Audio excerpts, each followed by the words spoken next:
What's going on, boys? Welcome back to the stream. This is a part of our essentially daily stream where we stream every single day during the week at 8 p.m. Eastern Time, and on weekends we stream on Sundays at 2 p.m. Eastern Time. So, welcome back to the stream. So, today we actually are back with the Dana White Contender Series. This is going to be the first week of Season 9, and we're going to be doing a little bit of a watch along for this. Now, the card is just starting up now. They're doing some of their pre-fight stuff. But yeah, pretty soon we'll get into the first fight. I'm definitely excited that the Contender Series is back. Usually we see some really good fighters come out of the Contender Series. There's been a bunch of examples of guys, and usually also these fights turn out to be pretty exciting. Just because if you're on the Contender Series, you're most likely going to be going for a finish. As if you get a big finish, you'll get a contract. So these are usually fun. So I'm definitely excited to be doing a little bit of watch along here with you boys for the Contender Series. And yeah, whenever it starts, I'll get right into it. I'll put the timer up at the top of the rounds and whatever, and we'll get right into it. Joshua, what's going on, brother? Welcome back to the stream. Let me just set up my timer for the top. All right, let's do this.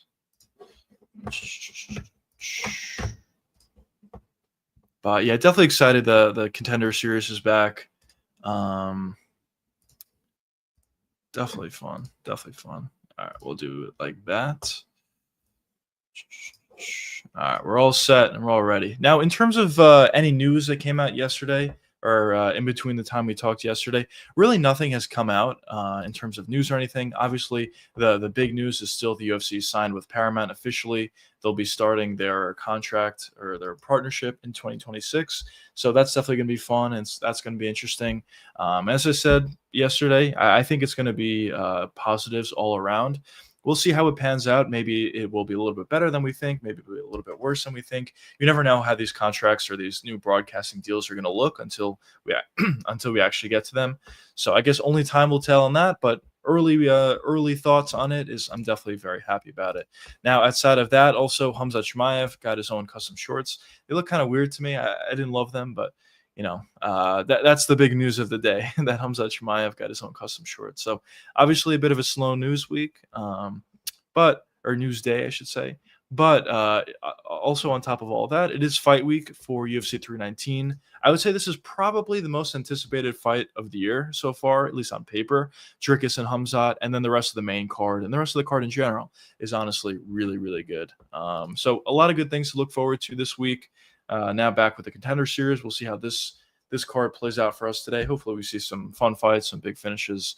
But usually they do. Usually Contender Series fights play out like that. So exciting stuff for sure. And then on Saturday, we're rewarded with potentially the card of the year. So we'll see how everything plays out. Definitely exciting stuff for sure. But yeah, they're kind of just doing their pre-fight stuff when they're talking about fighters that came out of the Contender Series and did well. Jamal Hill and Sean O'Malley were two guys that became champions after joining the Contender Series. So, I know a lot of these guys are going to be unknown names, but you never know. Some of these guys could turn out to be really good fighters in the UFC.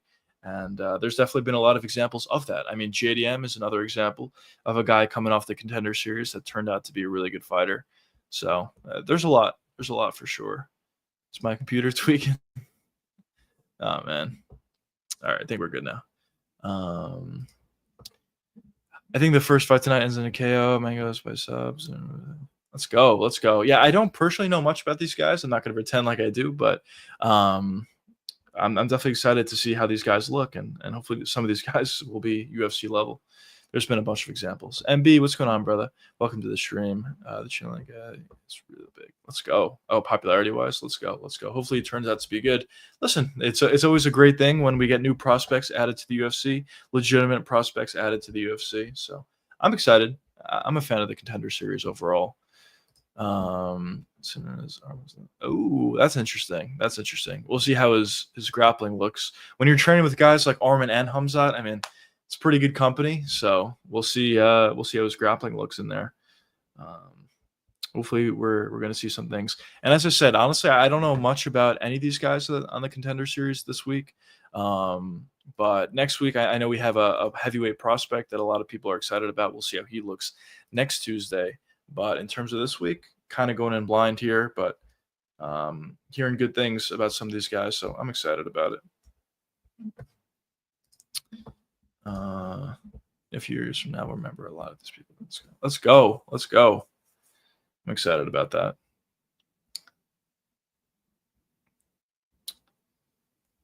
They're just kind of going over some of the fighters on this card. Let's go. Looking to be a pretty good Contender Series card, hopefully.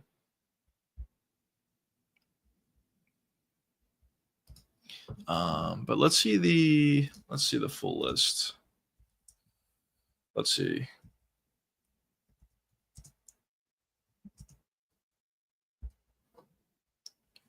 All right. So week 1, Ewert and okay. So what are you talking about?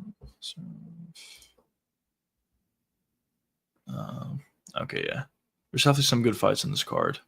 A lot of really good prospects. A lot of undefeated prospects on this card. So definitely am excited.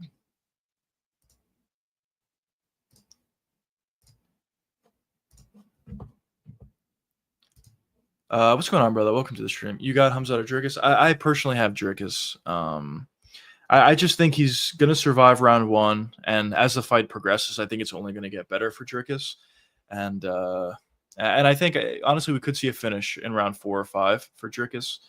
But the first round is going to be very, very difficult for Dricus or really for anybody.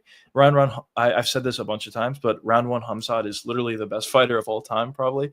It's honestly insane how dominant he is in the first round. His wrestling is elite. His submissions are elite. His ground and pound is elite. His power is elite. It's just very difficult to deal with Hamzat in round 1. But if anybody could, I do think DDP may be able to do so. And if he does, that's really when you expose the weaknesses of Hamzat's game, which is really just his cardio. I saw the Weasel and some other people talk about his training camp, that he's really trying to work on his cardio going into this fight, which is a good thing. Definitely will help him, I'm assuming, to a certain extent. But usually when you don't have great cardio, it's very difficult to improve your cardio as your career goes on. Maybe you can have some improvements, but when you're fast twitch like Hamzat is, or like Conor McGregor was back in the day, maybe you can extend your cardio. So instead of 1 round, you'll have like 2 or 3 rounds, but it's very difficult to keep up that level of pace, especially how Hamzat fights for 5 rounds. So I do think round 1 will be the key for DDP. If he could survive, I think he can get it done. I'm going with Hamzat round 1 submission. Yeah, that is how he's going to win, if he does. So that's why I say the first round is going to determine the fight, but I think that's pretty obvious. But as I said, listen, I'm going with DDP, but I'm not like super confident in it or anything. If Hamzat just goes in there and submits DDP in the first round in very dominant fashion, would I be shocked? Honestly, probably not. So we'll see how it pans out. But as I said, at this point, I am leaning with DDP slightly. But yeah, Yuri lost to the GOAT turns Finney last year. Let's go. Nobody's beating Finney. The GOAT. He's just like ridiculously physical, takes guys down. They just can't do anything about it. He's honestly, like, who has better control on the ground, if we're being honest? Finney or Hamzat? It's honestly pretty close. Nobody's able to get out of either one of their grips when they're able to find takedowns. So yeah, he's the GOAT. That's a crazy fight, man. Yeah, the fight's going to be great. I'm really excited. As I said before, I personally think it's going to be the fight of the year. At least on paper, I think it's got to be the fight of the year. I don't think anything even comes close to it. So yeah, I'm excited. We've been talking about it for a while. It got announced however long ago, and even before that, we knew the fight was going to happen. After Hamzat beat DDP, or sorry, after he beat Whitaker. But yeah, it's finally fight week, and hopefully no weight misses or anything like that. Hopefully everything goes on as planned, and we get this fight. Should be really good. Should be a really good one for sure. Regardless of who wins, it should be a really fun fight. I don't have the balls to bet DDP. Yeah, that kind of does cover both sides, for being honest. I think that's a really good play. Because yeah, if DDP sorry, if Hamzat wins and he finds a submission, yeah, DDP is probably not landing more than 24 strikes. But even if DDP wins the fight, I highly doubt he wins the first round. As I said, I do think DDP is going to win the fight, but at the same time, I think in the first round he's going to get 10 aided. So if that happens, he's probably not going to land more than 24 strikes. So I like the play. I definitely do like the play. Dana White has zero promotion for this fight, by the way. Yeah, it is ridiculous. I've been talking about this a lot, actually. I do feel like Dana White or Dana White is kind of checked out of the UFC. I think he's just more focused on other stuff, like boxing with Canelo and Crawford, or even that stupid power slap thing, or whatever else he's got going on. So it is kind of annoying at times. And I know some of these live streams that he does announcing fights, he doesn't have the same energy that he used to. So maybe he's a little bit checked out at this point, but whatever. I mean, this sort of fight, if it sells well or it doesn't sell well, I guess it doesn't really matter to the hardcore fans. It really just matters to the UFC. But I think it's personally going to sell pretty well. And I'm personally really excited about it. Good promotion or not, I think it's going to be a good one. And, of course, I'll be watching it. She'd ever run the cup. I agree. Actually, I do think that face-to-face interview thing that I don't know who started it. Whoever did, was it Jake Paul that started that thing? I don't know, but whoever started that thing, I think it's actually a good idea to do, and the UFC just doesn't do it. So yeah, it is unfortunate, and I do agree with you. I feel like a fight like this should have those press conferences where they kind of go around the country or go around the world even. You know, but that would have been cool, but it seems like the UFC just doesn't do that anymore. I guess they don't even bother. I don't know. Whatever. Yeah, but I do agree with you. I do think they could be doing a much better job at promoting these fights. Remember the Conor McGregor versus yeah, yeah, those were great. Skype to face to face, yeah, those were hilarious. Those were definitely really good. But back then, I guess there was more of an incentive for the UFC to promote their fights. Maybe at this point, they don't care as much because the UFC is a pretty big company and the fights are going to sell anyway. I don't know. Also, the UFC does get a flat rate for all these pay-per-views, I believe, from ESPN. So maybe that's another reason why they're not promoting it. I don't know. But I do think that, especially a fight like this, DDP and Hamza, it would especially benefit from really good promotion, multiple press conferences between these two guys, and face-to-face interviews like they did for Conor and Nate Diaz, and yeah, just more stuff like that. Or skeptics, yeah. And even DC John Jones, like those interviews were hilarious. One second.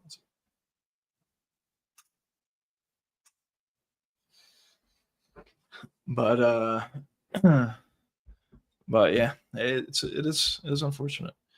And you've got to get DDP. Yeah, yeah, he is. I agree.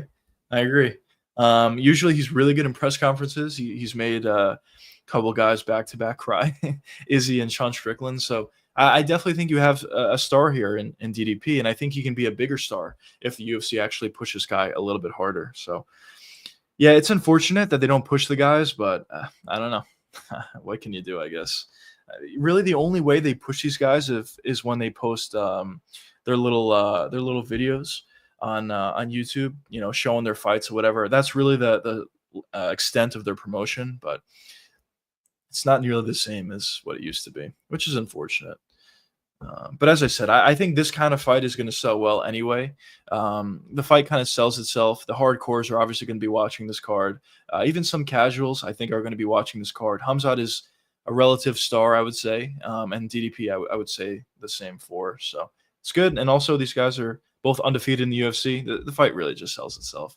So I'm excited for it, to say the least.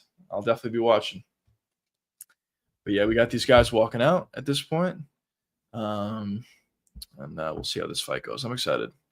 The Contender series is back, boys. Let's go. We need to get rid of Dana White. Yeah, I guess. I mean, he's not doing an amazing job, if we're being honest. But yeah, I'm sure he'll stay there for forever, honestly, for a while at the very least. But yeah, I agree with you. I think he could be doing a better job.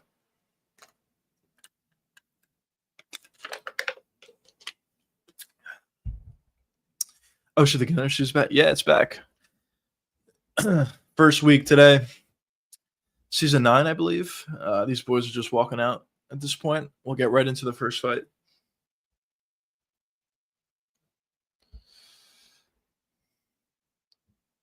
It's kind of ridiculous. Yanni's bet is Chris Ewert at minus 250. Doesn't seem like a great bet, but we'll see. I'm not saying he's not going to win, but usually if you're taking anything over minus 200, it's not great value unless you're super, super confident in it and you put a ridiculous amount of money. But my betting style would not be taking that. But we'll see. Undefeated against 8-1 Contender. Here we go. About to get started though. All right, here we go. Round one. It's a little bit different. It caught me off guard. I forgot how the Contender series works. No announcing, obviously. Let's get right into it. Good luck kick there.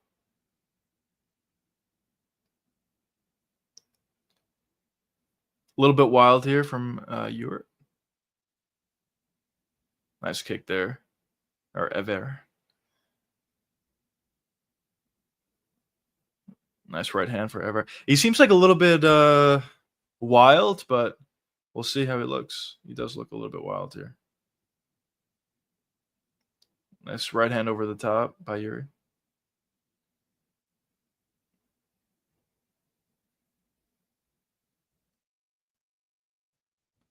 Oof.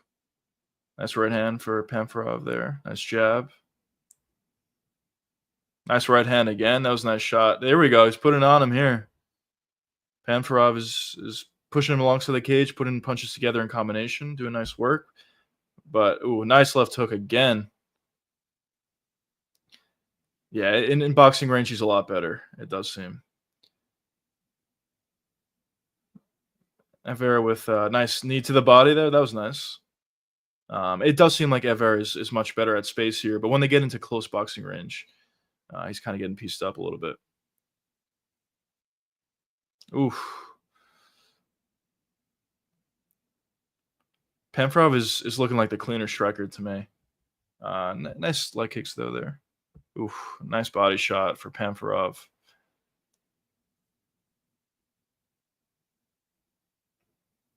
Good jab for Pamfarov.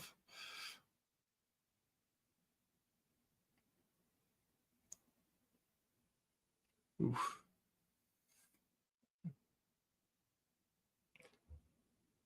Now Ewert is ooh, nice knee. Good jab from Pamfarov. Ooh, nice left hook. Good takedown from Pamfarov. Very well timed. Very well timed.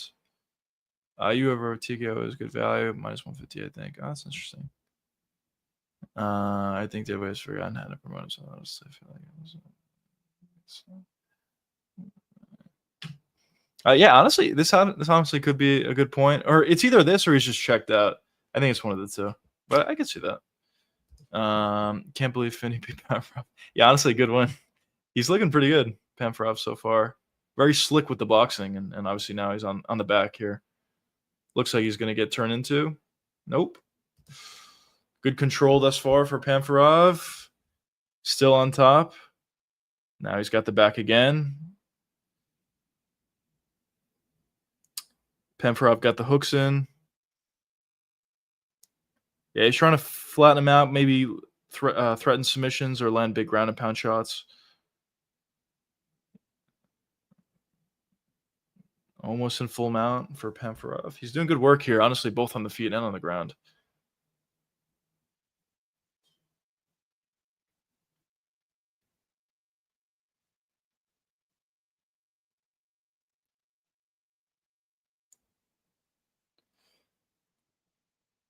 Everett's doing a good job at getting to the cage, stopping a lot of the progression on the ground from Pamfarov.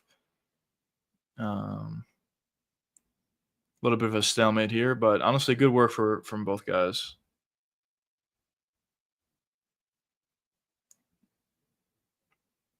Pamfarov is doing a good job at tying up the legs here to avoid Ewert from Edward from getting back up, but he was free.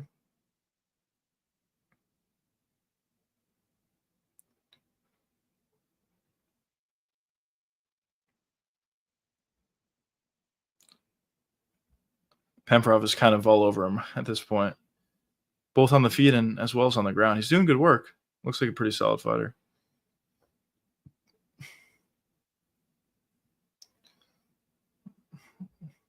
Nice shots for Pemprov there. Trying to flatten him out here. Wow, good explosion there from Merritt. Back to the feet. Good jab. Twice. Very labored left hook there. Oh, beautiful right hand over the top. He's hurt bad. Everett is hurt bad. Oh, kind of saved by the bell. Relatively close to a finish at the end there for Pemprov. Really good first round for him. Really good work. Honestly, on the feet, he just was the significantly more cleaner striker, and on the ground, he was doing good work as well. Honestly, clearly a 10-9 round there for Pemprov. Good work.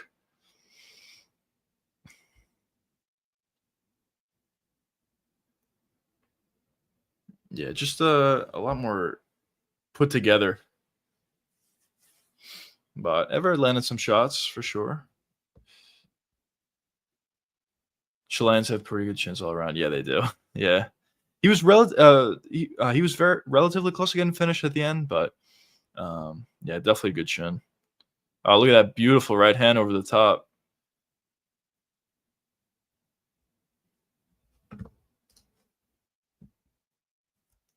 Let's go, boys. Promoting Drickus and Hamzat. I'm so excited for that.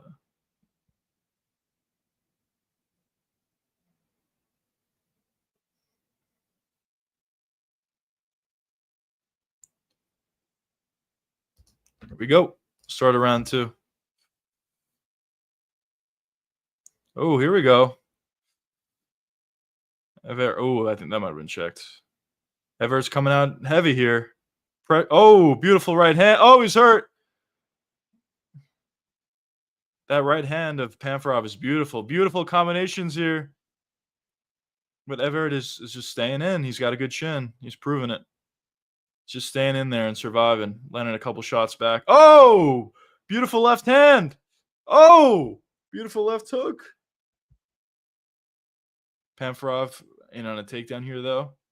Pretty good sequence there for Everett. Pushes him off, though. Very interesting.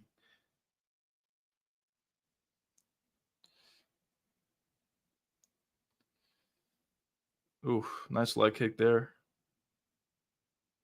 Oh, nice left hook again. The left hook of Everett is nice.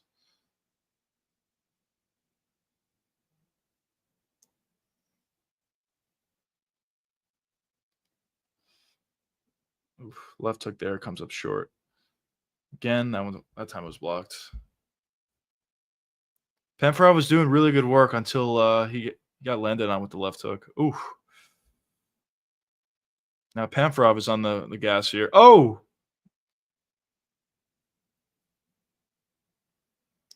Nice right hand over the top.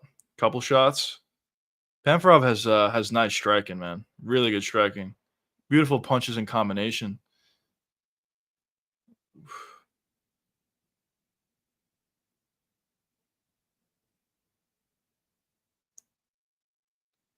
Ooh. Beautiful attempt, but good defense. Nope. Wow, good job. Good job there for Pamfarov. A roll from Everett, but to no avail. Pretty good back and forth. Yeah, this is good. They're kind of just trading, having success, honestly. Trading times where they have success. It's good stuff. Good work so far.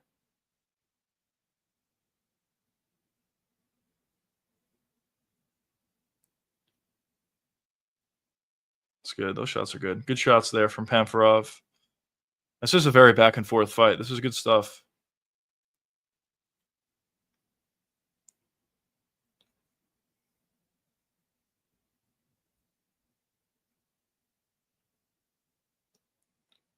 Oh, arm triangle attempt? Nope. But a full mount for Pamfarov here.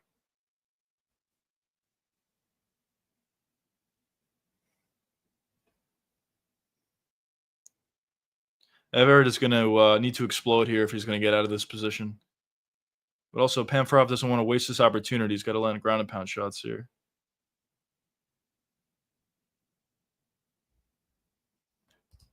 Everyone was on about a short notice. So you can. Oh, okay. Yeah, that could be a part of it.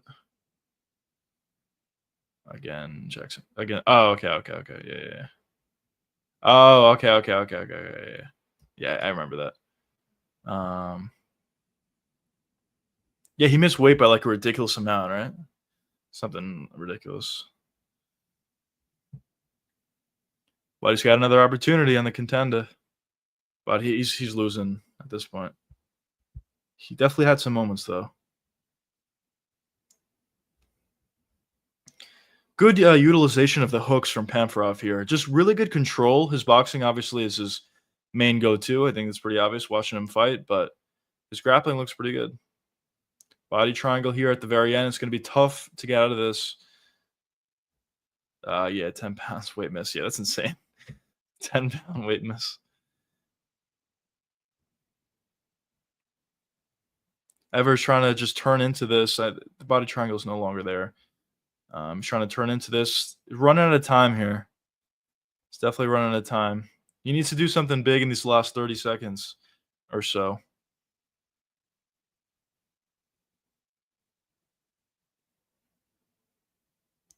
Does seem like he can. There it is. Good job turning in. Big shots here. Doesn't have that much time though, but he's really going for the ground and pound shots. Couple. This is not going to get it done. Oh,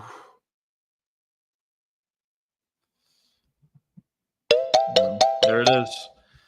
Good fight, or a good couple rounds, I should say.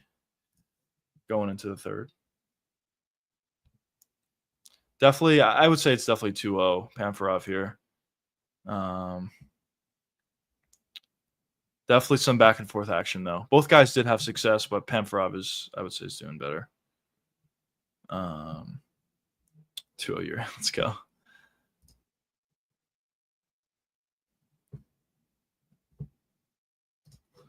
Let's see if Chris can come back here in the last round and find a finish.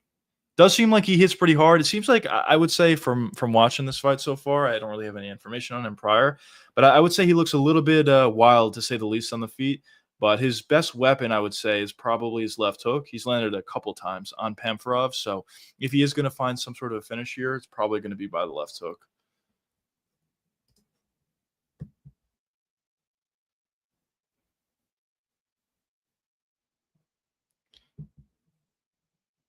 Here we go. Getting into round 3.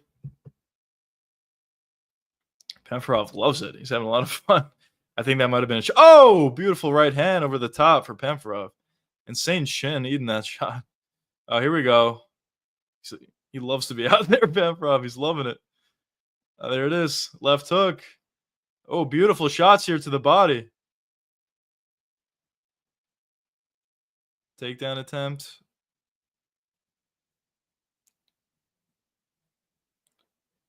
Very nice work from Ever there. Nice uppercut left hook from Ever. Ooh, nice left hook again that lands. Now, nice right hand from Pamfarov. It was a good fight. Good back and forth round thus far. Good action.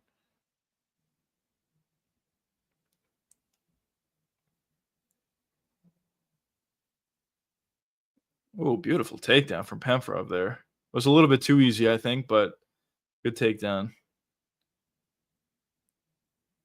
Avera's trying to get right back to his feet, but really good control. That's one thing that he's shown. He's shown really good boxing, Pamfarov, I'm talking about, as well as really good control time on the ground. Ever has had a lot of trouble getting back up every time he gets taken down.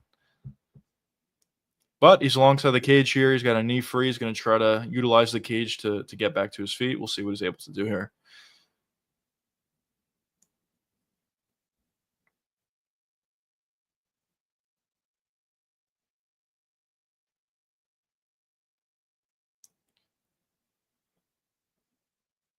He's building up here, back to his feet for Everett. Trying to get off the cage here. Talk about this a lot. You know, getting back to your feet is not the end of the story. You also need to break off the cage, which he does successfully. Good work. Good work for Everett. Pamfrov. Oh, beautiful combination there for Ever. Ever wants to throw it down.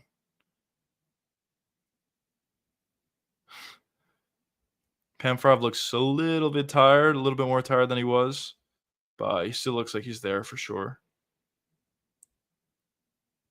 Ever really wants to throw down. We had a little bit of a Max Holloway, Ilya Taporia situation there, where Pamfrov went like this after Ever pointed down. Good shots. Pamfrov is certainly tired at this point, but he's putting punches together in combination. Good lands there. Beautiful right hand over the top from Pamfrov. Oh, another beautiful takedown there from Pamfrov. He's doing good work. He's definitely tired here, but he's doing good work. Got the hooks in again. Good control. He's a little bit too high, Pamfrov here. What a mistake, though. Ever just made that very easy for Pamfrov. He kind of rolled into having his back taken there.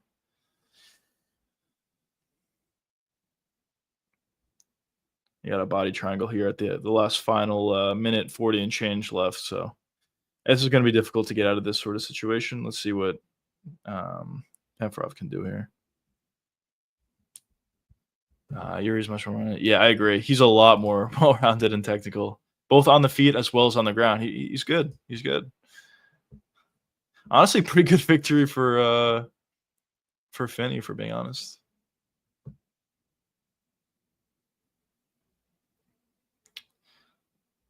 Threatening rear naked choke, but well defended there by Ever.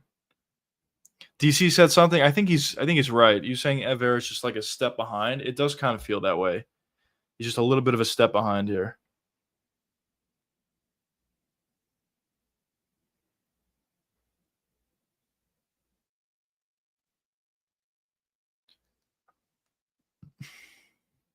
Ever's going to need to do something crazy here if he wants to get the victory. I think he's already down 2 rounds and he's losing this one as well. Finney finished him 2 GOAT status. Let's go. It's really impressive, actually. Pamfrov looks like a really good fighter.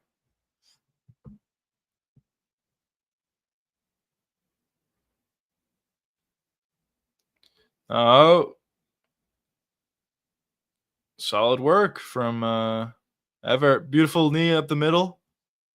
Jab. Everett's really going to need to go to work here, but a lot of clinching from Pamfrov.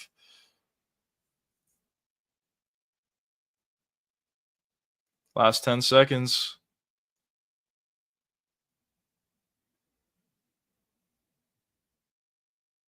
That's the fight. I'd say a definite 30-27 Pamfrov. Really good performance. You were definitely went for it, but definitely 30-27. Do you think that there's a contract? A little bit of holding at the end. He definitely got tired a little bit, but I personally think it was a really good performance. He showed a really good ability to put punches together in combination. That first round, he looked great. And in rounds 2 and in round 3, he showed good control on the ground and a good ability to find takedowns, even when tired. I think he should deserve a contract after that one. And Everett was definitely going for the finish here. So good performance, I would say, overall for Pamfrov. Good victory. And I think he gets a contract. DC doesn't think so. Yeah, maybe not. Kid Low, what's going on, brother? Welcome to the stream. Good fight. Does good. Both get mauled by Robin. That's fair. That's probably fair. Honestly, that's probably fair. Maybe not. Maybe he doesn't deserve a contract. I thought he looked pretty good though. Is he an amazing fighter? I mean, no, probably not. But I thought he looked solid. Let's see here what the decision is. I think it's pretty obvious, but should be 30-27.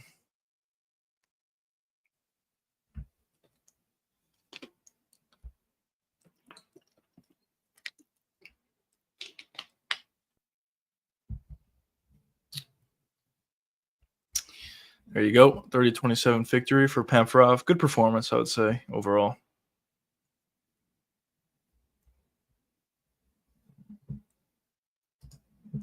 Just way too sloppy. Those attempts weren't even good attempts. Yeah, I agree. Yeah, just very sloppy, like, in general, both on the feet and on the ground. Yeah, he has a good chin, it seems, and yeah, he has, heart, I guess, but yeah, just a little bit too sloppy, I would say.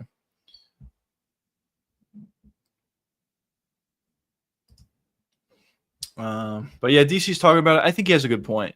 Yeah, if you're on the Contender Series, you can't just get a win. You really gotta make sure you, make it obvious that you deserve a contract. Um, so we'll see. We'll see if he gets a contract, but maybe he doesn't.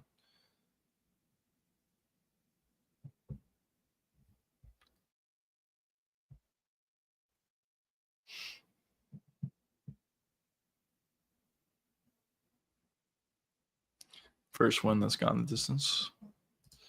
Very nice. Yeah, good work though. Pretty good boxing. That right hand there was very nice.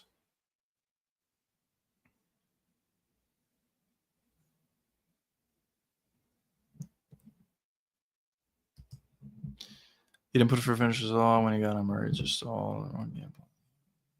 Yeah, that's fair. That is fair. He did hurt him multiple times, and yeah, he didn't really push for the finish. And at the very end, yeah, he kind of gassed out a little bit in that third round, and he was kind of just holding on and controlling. So yeah, he definitely did have opportunities to find the finish and didn't take it, I guess.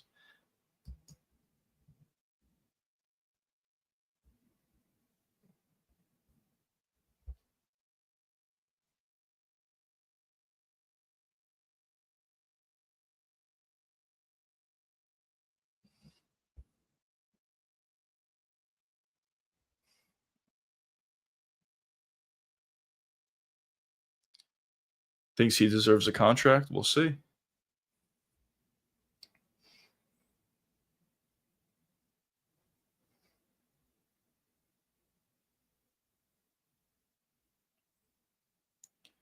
Good striking though, for sure.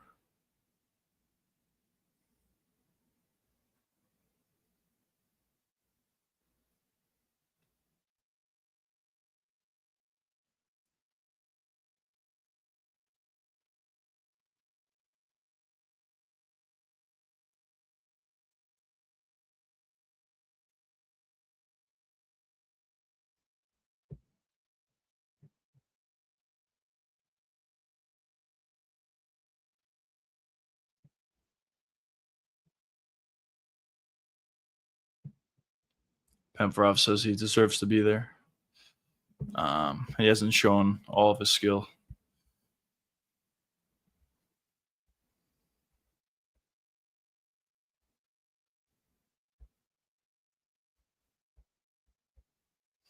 All right, good fight.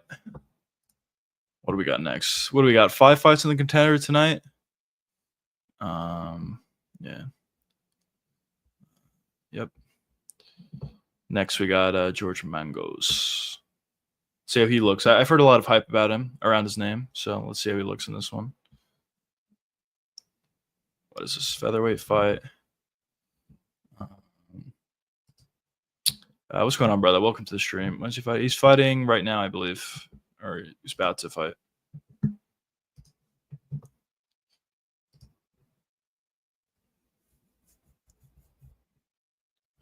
A lot of hype here from what I've been hearing about him. So hoping for some good things. 7-0 prospect from Australia.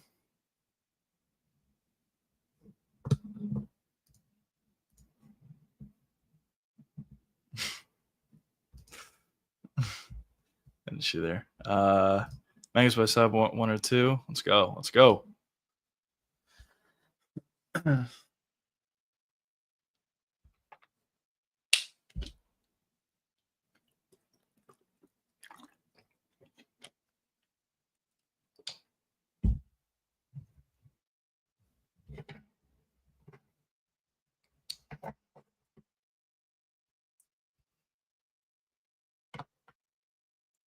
Doing a little bit of a promo here. I'm excited. I'm excited to see what this kid's got. Good submission abilities, it seems. We'll see how he looks. See how he looks in the feet. Mango's so good. Hopefully, lives up to the hype. Okay.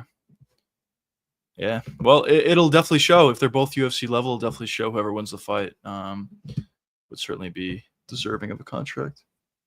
I guess depends how the fight looks, but should be good. Uh, Mangos by sub. Let's go.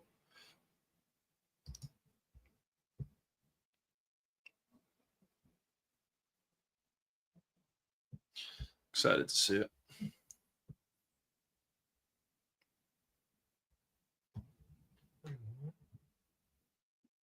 Shit.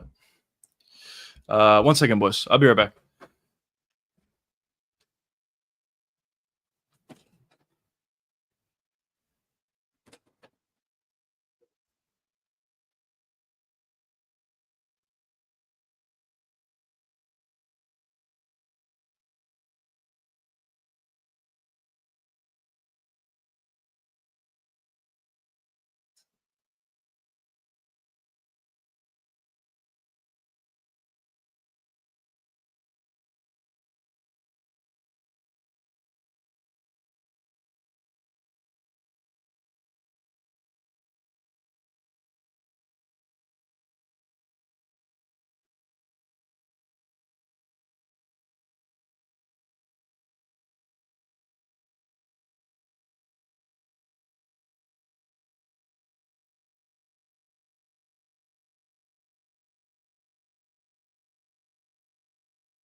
Chat. What's going on, boys?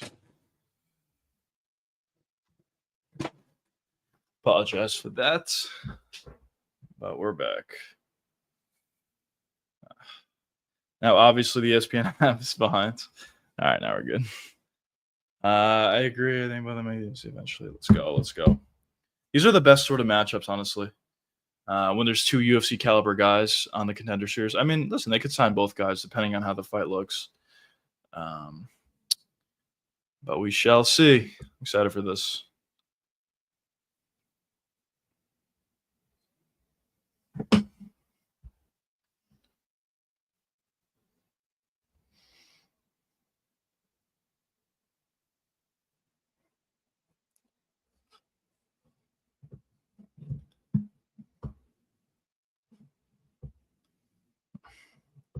Very nice. Very nice spinning wheel kick.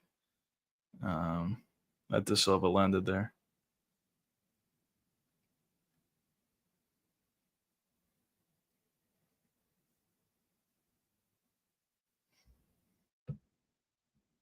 Excited about this one. Are there as I said, I don't really know much about this card. Are there any other guys in this card that are perceived to be I'm sure there are, but are there any like really exciting prospects outside of these two guys? Outside of Mangos, I guess specifically. Excited for this.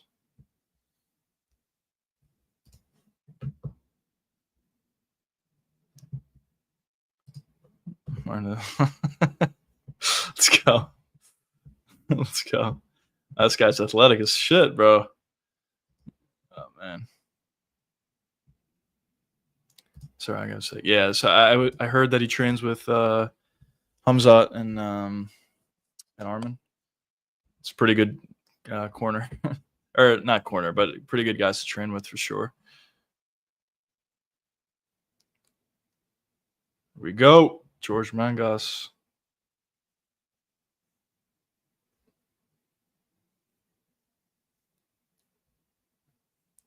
Australia honestly has a lot of really good talent, so I'm interested to see how he looks here.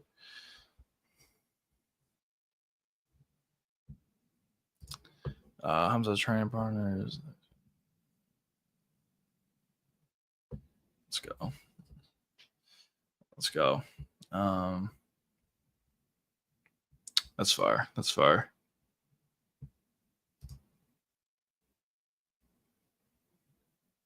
Yeah, it seems like there's a lot of really good fights early.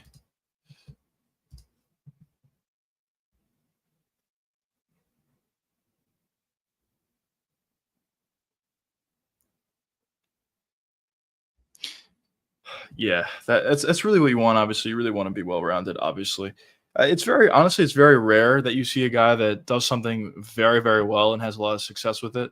Of course, Alex Pereira is an example of that, but for the most part, you want to be at least somewhat well rounded. You can have your specialties, but you want to be somewhat well rounded. So, uh, for Mangos, it seems like he is well rounded. Let's see how he looks here, but definitely an advantage. But all right, fellas, we're getting to the first round.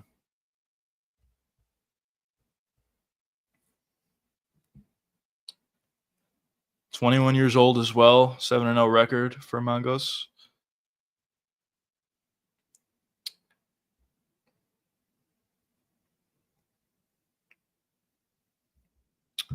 Here we go.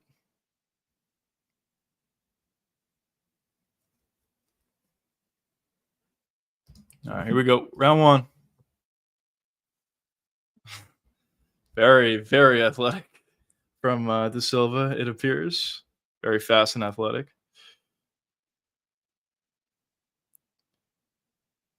Oof. Good movement, a lot of bouncing from De Silva here. But with those spins, you do have to worry about giving up your back against a really good grappler and Mangos here. Oof. Caught the leg from Mangos, landed a couple shots, going for the takedown here. Ooh, it's kind of getting reversed here by De Silva. Good work.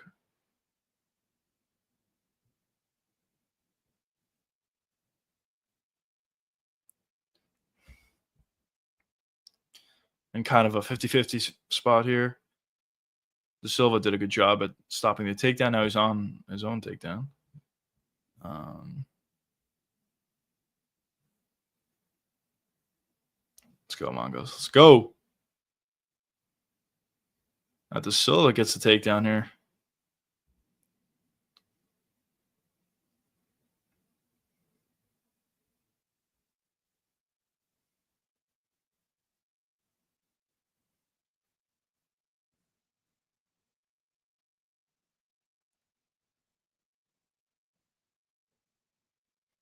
I think I was trying to get knees or really feet on the hips, trying to push him off, but De Silva's doing a good job at not allowing him to do that.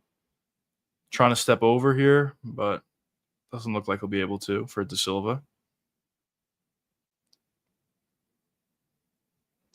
Oh. Trying to create space here for Mangos.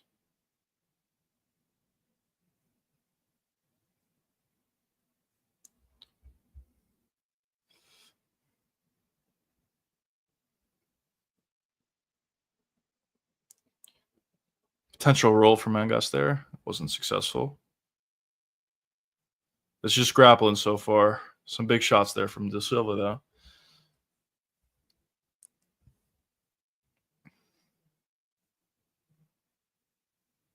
Another roll there for Mangos.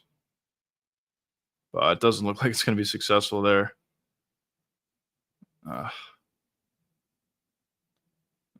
De Silva looks like he's a pretty legit grappler here.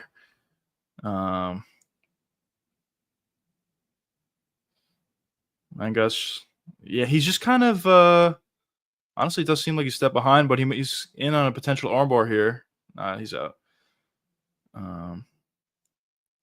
De Silva's doing really good work. Very athletic, kind of just flowing with everything, always staying on top here, making it very difficult for Mangos to not only get back to his feet, but even to get an advantageous position on the ground.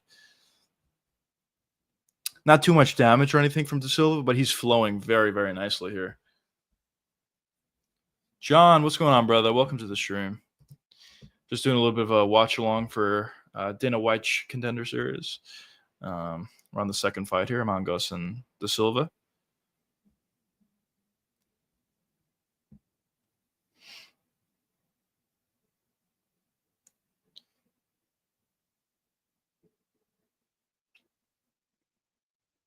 Well, I guess one critique I would say is you would like to see a little bit more damage from De Silva, but Mongoose is constantly trying to get back to his feet and is constantly trying to move. So control is the most important thing on the ground.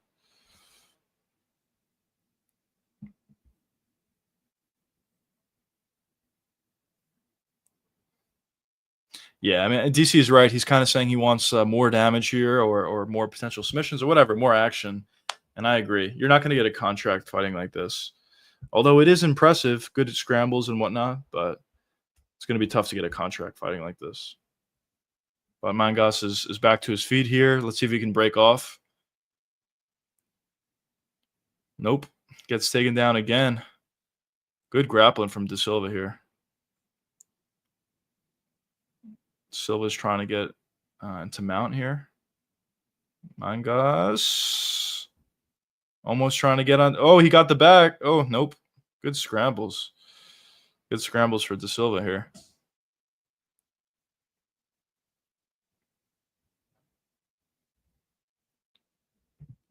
De Silva holding on for dear life. Yeah. He's not really like looking to even damage or really do anything. He obviously has great control and he's flowing really nicely, but he's not actually doing anything. Um, so definitely 10-9 round there for De Silva, but not a very eventful round to say the least.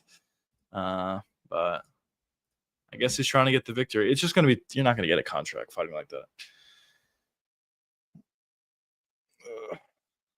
See if maybe we can get a little more striking in the second round or more damage at the very least in the second round. Not much in that first. De Silva does look like he's very, very athletic, though. So we'll see if he can scoot over to the side with some of that footwork and land a big shot, or for Mangos, similar thing. But usually when you're talking about a super, super athletic guy, fast twitch guy, usually they start to gas out a little bit. So it wasn't that high pace in that round, but there were a lot of scrambles. So it'll be interesting to see how De Silva looks going into the second round. But here we go, getting into round two.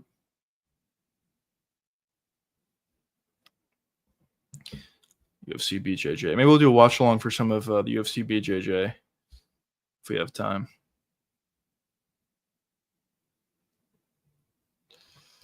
Here we go. Round two.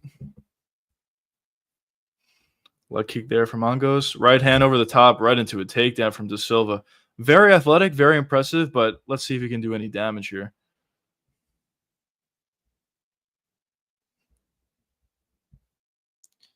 Silva's trying to get to the back here.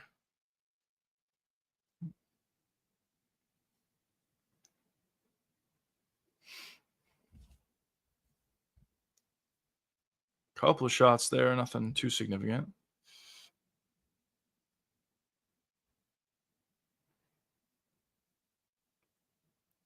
Does feel like De Silva has a little bit of a physicality advantage here. Just physically stronger and fast. Or De Silva fighting like he doesn't want contract. Yeah, kind of is, to be honest. I mean, I'll give him credit. Like, it is impressive when you're controlling a guy like this, but at the same time, I mean, you're fighting on the Contender series here. He hasn't threatened any sort of submissions at all, and also he hasn't really landed any damage either. So, it's a little bit boring, I guess. Now Mangos is finally in advantageous position here, threatening a potential guillotine.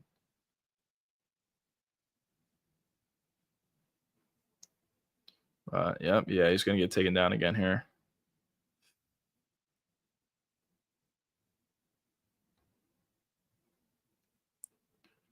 Going for the switch, Mangos wasn't there though.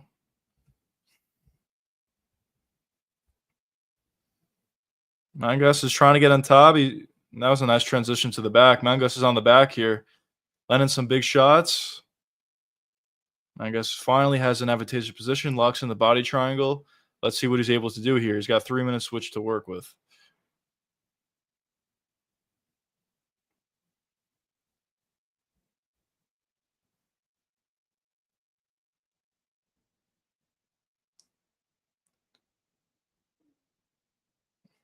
He's got to make sure not to lose this position, but also land some sort of damage or submissions here. De Silva just turns right into it, and now he's on top. Potential triangle attempt here. I don't think it's not locked in at all. He's got both arms in. Yeah, he's good. De Silva's fine here.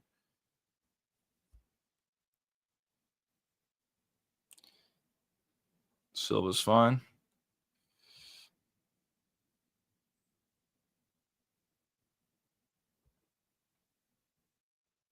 Listen, I mean, if this is a rush, he'll be doing great, but just no real damage here. If he can get over to the side, maybe he can have an arm triangle, but he's not going to get there.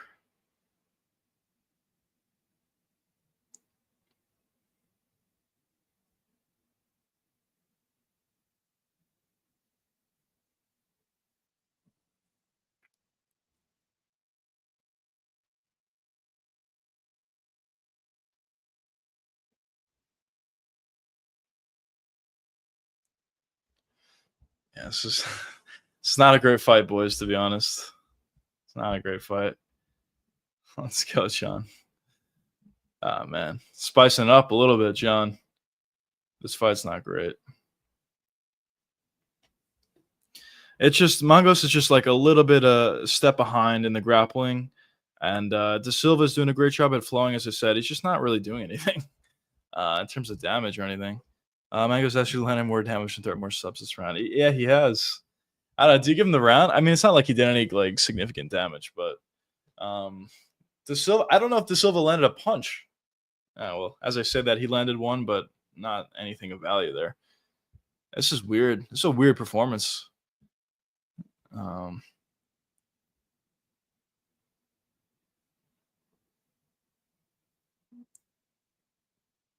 this is weird.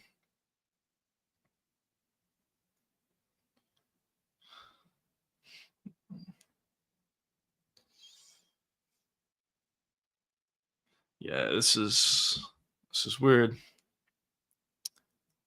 Unless he's trying to just gas out Mangos in the first two rounds, and then round three he'll go for the finish. I don't know. It's just weird. Very anticlimactic. Yeah, yeah. It's not great. He's just getting outperformed, honestly. Just getting outworked. Um, and yeah, I mean, listen, De Silva's not fighting a very exciting fight, but also Mangos cannot stop it. So yeah, just not honestly not great from either party.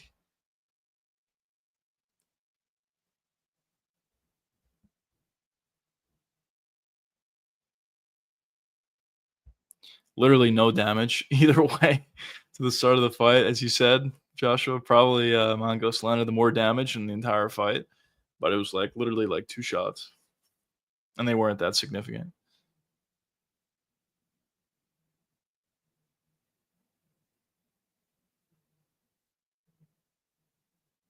The only shot I would say at this point for Mangos if if De Silva gasses out, but it doesn't look like he is. It looks like he's fine. He's just a step ahead in the grappling, it appears.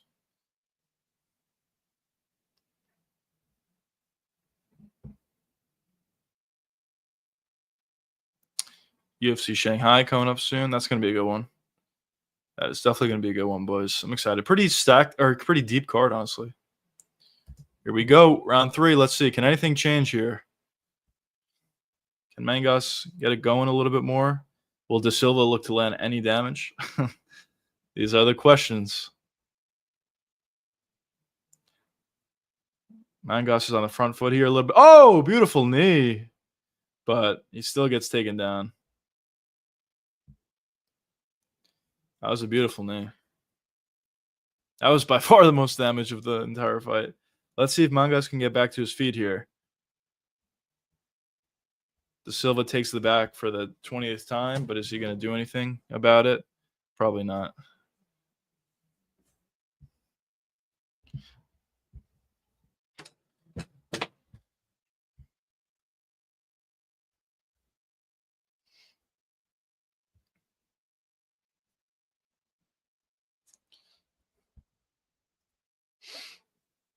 Let's see. Mangos can spin into it. There you go. He spun into it. And he's in full mount. He's a little bit high. Here we go. Mangos is really. Yeah, it's too high. Just too high. Honestly, if I'm Mangas, I'm just getting up here, trying to break off. Don't even try to grapple at all with this guy. It does seem like he's significantly ahead of you in the grappling. He's just got to let his hands go, get on the feet, get space, and let his hands go a little bit. That's really his best shot at this point.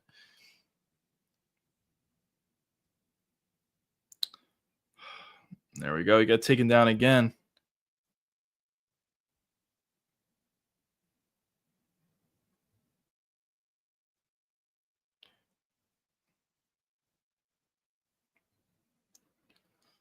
Silva's trying to get the back again. I don't know. It's not a great fight, but I guess good work from De Silva. Mangas is on top position here. Finally, he's got to really land a lot of shots here. Big ground and pound. This is his opportunity. This is what I get for hyping up a prospect. Yeah, no, you're not alone. A lot of people are really high on this guy. It just seems like he has a real deficiency in the wrestling. That's what it seems like, unfortunately.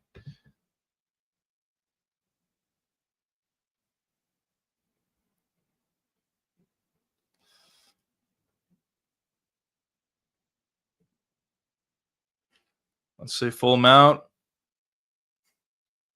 There we go. He's got the back. Mangus has got the back, landing a couple shots here. Let's see if he. Oh, he might have this. Nope, never mind. Wasn't on. Oh, is it under the neck? I can't tell. I don't think so. No, definitely not. Some big shots here. Mangos locks in the body triangle, landing a couple shots here. Oh, he might have. Nope, he's good. Yeah, De Silva might have gotten a little bit tired here.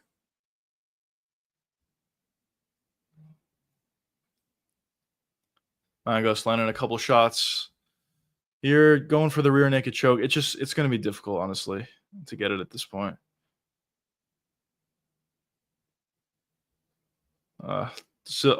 De Silva might have made a mistake there. Oh,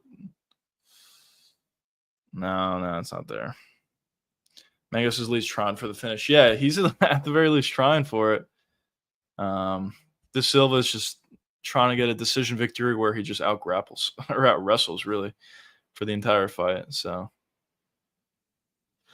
yeah, at least Mangos is trying. Oh, this is a little tighter. It's a little tighter. It's not under the chin, but it is tight. I think Silva's good. Yeah, he's fine there. He's getting closer though, Mangos is.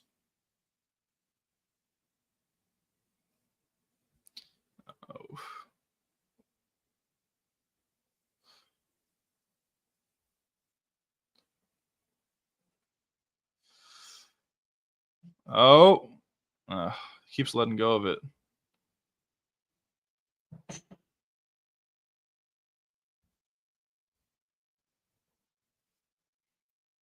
Couple shots. I mean, Mangos is definitely going for the finish here. It just doesn't have that much time left at this point. Oh, that's a little closer. It's not under the chin though. De Silva just gets out of it.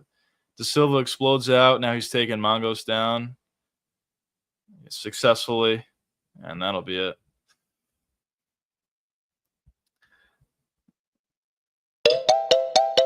And that's it. Neither one of these guys are getting a contract, but all right. Yeah, that was anticlimactic.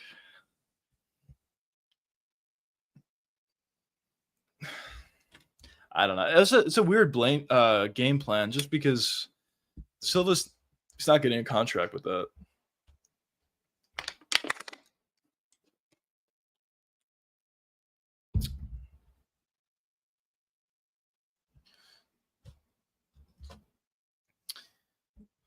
Alrighty.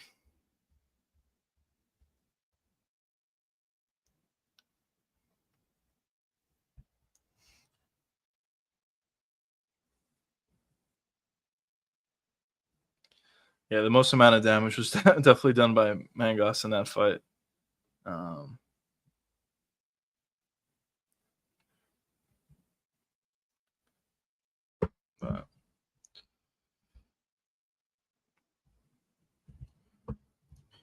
But Another fight with no contract. Mango was all the attempts, but absolutely no takedown defense to Silva's yeah. He's not getting a contract. I would like to see the official stats on the fight, but I really think De Silva landed, as you said, like 3 strikes. So 30-27, but 29-20. Oh well, yeah, 29-28 actually, yeah, definitely. But honestly, a pretty bad performance, I would say. Showed good wrestling, but you got to land damage. You got to land damage. That's why the GOAT, Terence Finney, was never able to get a contract until he eventually won, what, like 3 times? I think Contender, just because, you can't just control a guy. You got to land damage and at the very least go for the finish, if not find the finish. So he's not going to get one.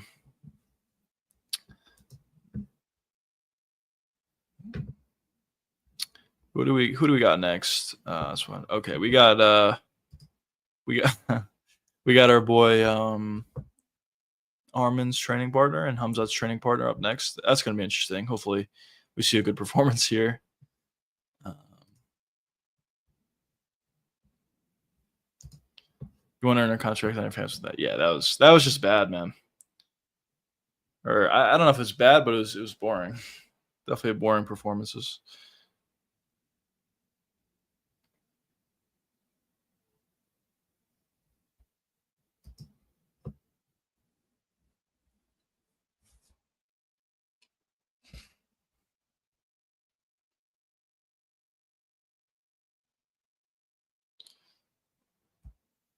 Silva's not happy with his performance.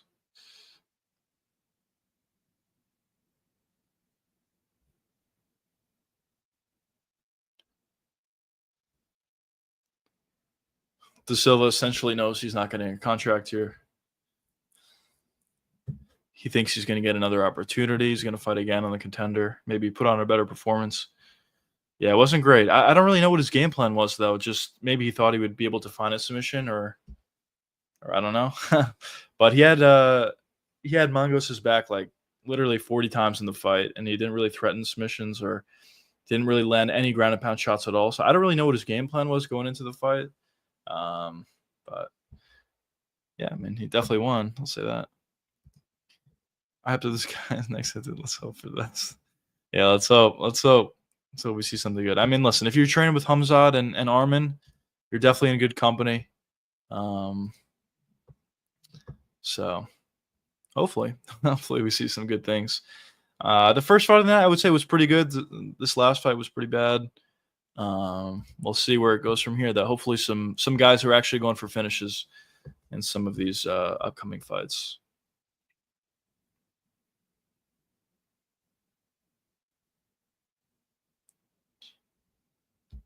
De Silva says he wants to be on that Vancouver card. I just don't think he's going to get signed to the UFC with that sort of performance.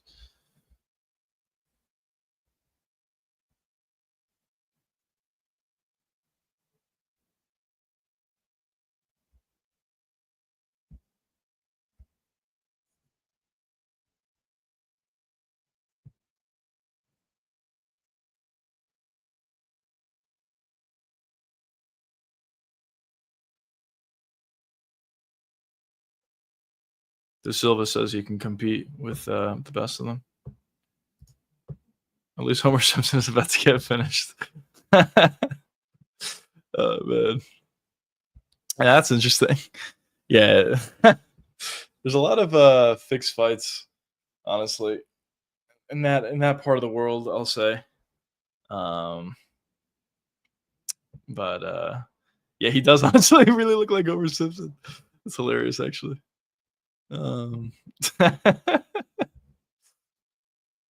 Yeah, big favorite here.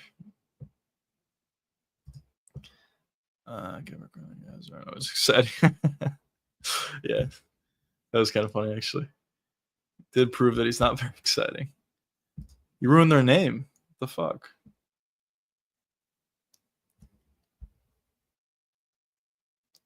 Metalza Talha.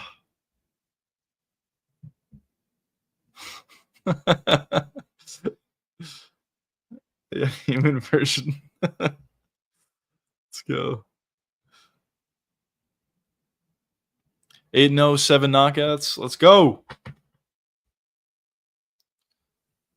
Trains with Robbie Lawler. Or coached by Robbie Lawler, I should say. He's got the names in his corner for sure. Let's see how he looks.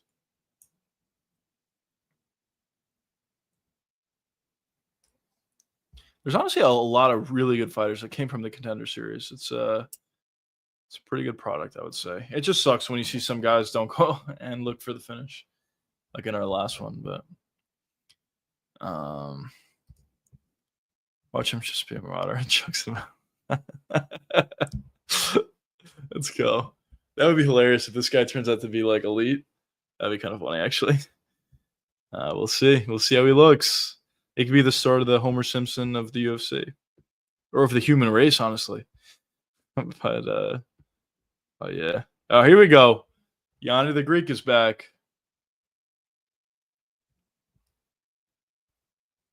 2-0 on the underdogs. Let's go.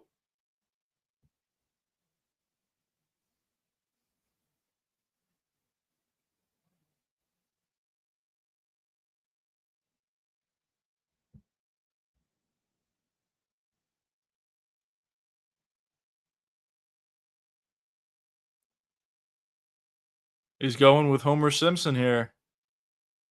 Yanni's going with the Homer Simpson at plus 310. He's got the advantages in tail of the tape.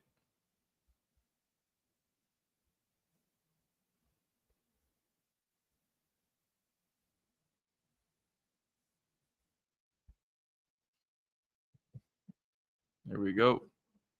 Get into this banger. Toza Taha.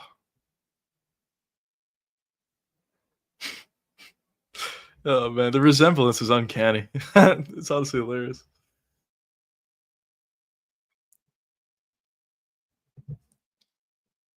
Yeah, we're kind of flying through the Contender series. I feel like we just started streaming. Maybe because I started streaming earlier than normal, an hour earlier. But we got this fight and 2 more.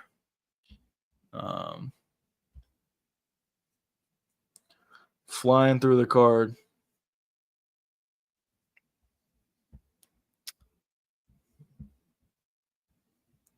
Are any of these other guys high prospects outside of this fight?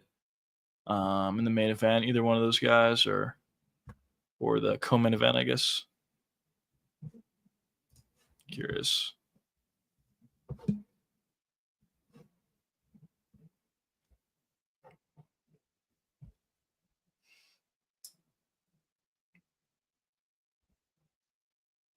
I lost to Bahalfa.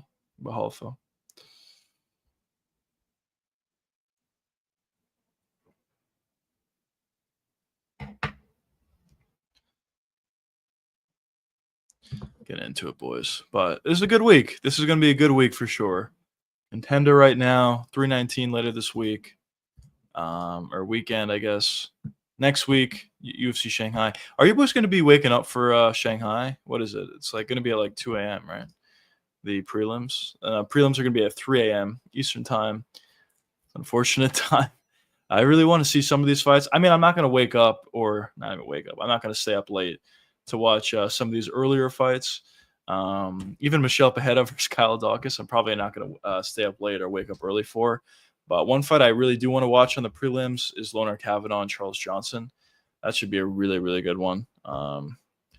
So I'll probably watch that fight. And then on the main card, Sumit Arji and Kevin Borjas is a good one. And then the top 3 are really fun. The main event is solid, I would say. Should be a fun fight at the very least.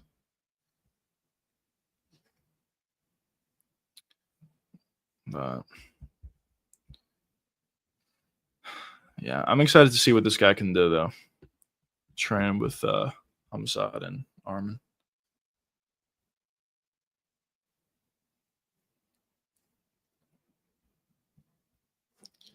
Show. What do we got? What do we got in the old X? We got anything new here? Probably not.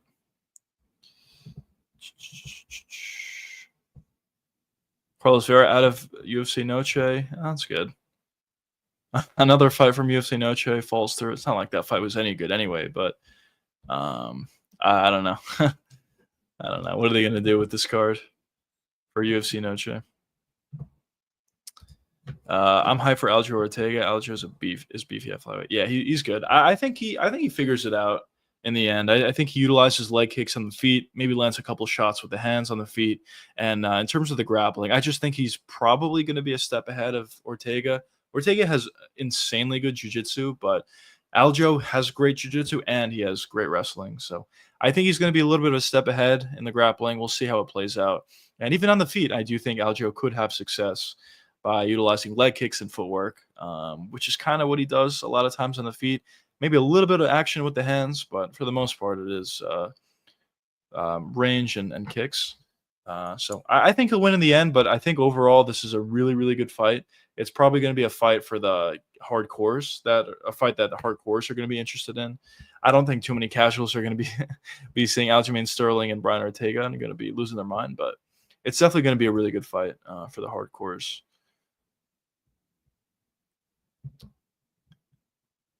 Great wrestlers usually not nullify great BJJ. Yeah, we've seen it countless times. So I do agree with you. I think in the end, and also on top of that, Aljo actually has great BJJ, but he's just a more complete grappler, I think, than Ortega is. So I think he'll figure him out in the end. When you look back at his last fight versus Movsar, who I consider to be probably the best grappler in that division, it was really close. It was really close with Aljo and him. And honestly, there is an argument to be made that Aljo is better, or at the very least on par in terms of the grappling between him and Movsar. And I don't think you can say the same between Ortega and Movsar. So I do think Aljo will have an advantage in this one. And we'll see. We'll see.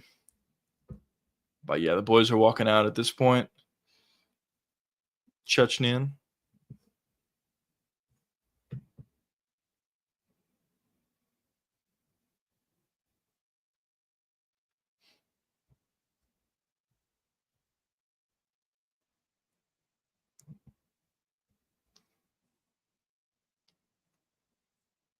Six first round finishes. Let's see. Hopefully, he comes out guns blazing like Hamzat normally does. Let's see what this kid's able to do. Lorosenko thinks he could be the best prospect on the card. We'll see how he looks.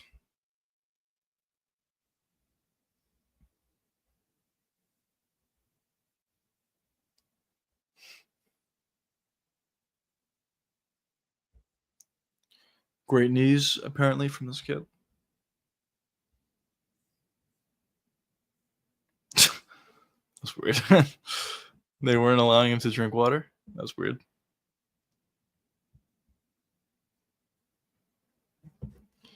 All right, let's get into this one, boys. By the way, what do you guys think of the Hamzat Chimaev shorts? I thought they were kind of weird, but what do you guys think?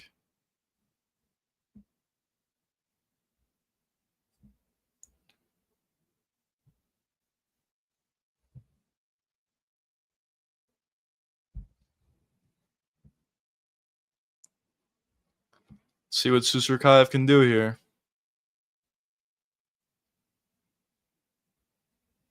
We got tremendous names on this card, by the way. But all right, here we go. Here we go. Round one. Hamzat definitely got the worst custom shorts. Yeah, I agree. He definitely does. I would say most of them were like pretty good or like fine, but I think Hamzat's is the first that I'm like, oh, that doesn't look good. Well, let's get into it though. Very nice leg kicks, or not leg kicks, but kicks from Sumerdayev so far. Very good balance here from Susurkaev. Nice elbow for Susurkaev. Taha's on the gas here. He's trying to find a takedown.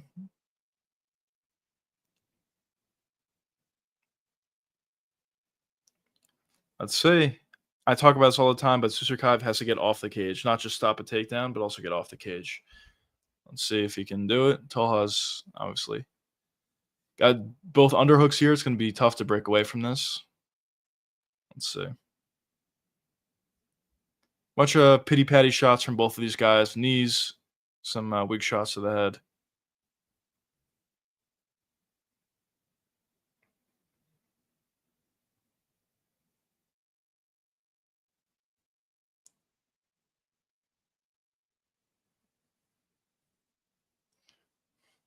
So Zerkaev wants to create space here, maybe with a frame off, with a frame. Um, but thus far, Taha has been able to control up until this point. There we go. Space. Another a reshoot though from Taha.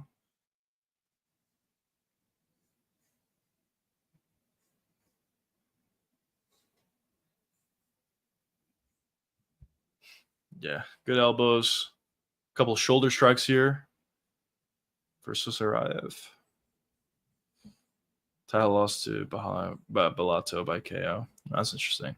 I don't personally think Bellato's that great, so um, we'll see. Oh, nice knee. But Tala's kind of doing a good job at just not letting his opponent do anything here. Just no space at all. Obviously, no takedowns, but just pressuring here. As we said before in some of the other fights, though, performances like this are not going to get you a contract. Um, but we'll see. Maybe his plan is to tire him out round one and go forward round two. We'll see. Good job breaking off. Couple big shots there for Taha. Oh, flying knee. I don't know if that landed or not.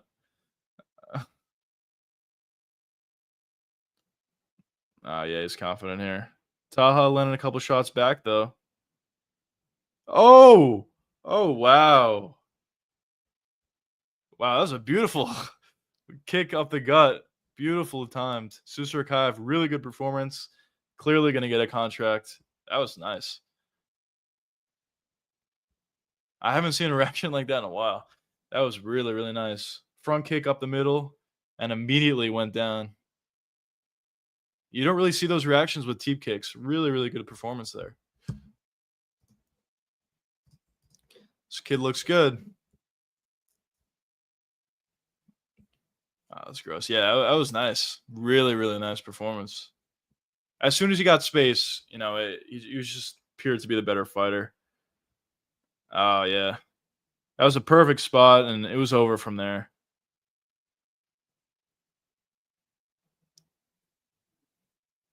You never see that. You never see that sort of reaction. Yeah, he'll get a contract, obviously. Taha's absolute garbage. Yeah, I don't know. I don't even know what the hell Taha was trying to do there. Um, he just controlled him, I guess, for a little bit. But as soon as there was space, it was not even close. Had nothing for him. Yeah, he really didn't. The only thing I guess he had for him was a minute of control or however long it was. But yeah, this kid looks good. He looks really, really good. Showed good takedown defense. Showed a good ability to break off the cage. And as soon as he got space, really nice work. Front kick up the middle. And found the finish with a body shot.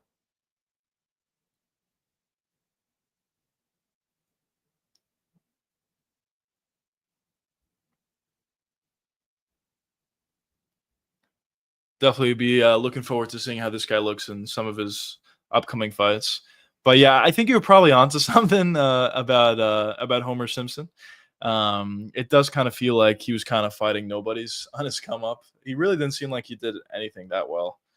Um, but he's got a couple of opportunities to try out the Contender Series. Lost both times by finish, actually. So I don't think we're going to be seeing much more of him, unfortunately for him. Good work, though. Good work. What do we got next? Ty Miller. All right, let's see. Let's see how these kids look. We'll see how the main and co-main event look. Was it only two more fights? Yeah, we'll see how the main and co-main event fights look, but it seems like this guy is probably going to be the best prospect on the card.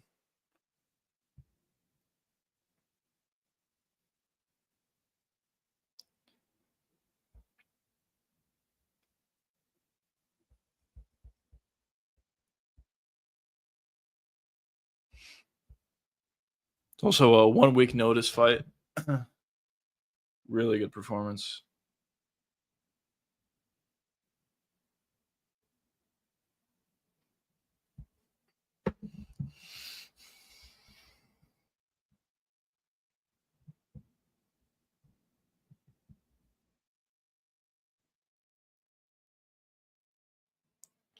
So it doesn't matter who his opponent was. He just wanted to fight.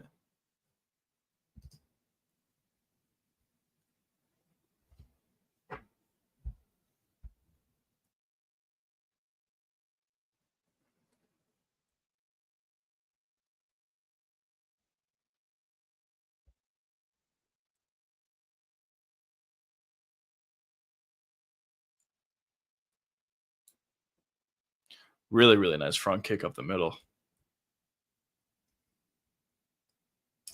This kid looks good. We'll see. We'll see how good he looks in the UFC. I think he'll probably be pretty good.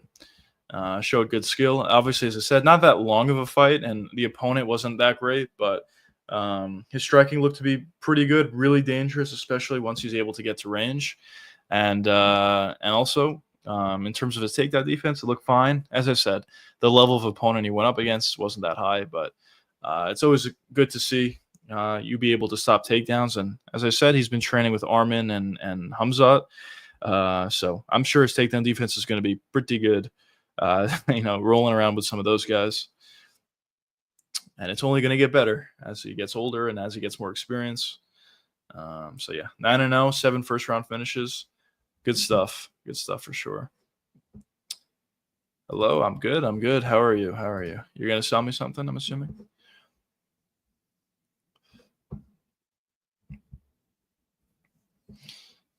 He thinks he's going to get a contract. He definitely will. Definitely will.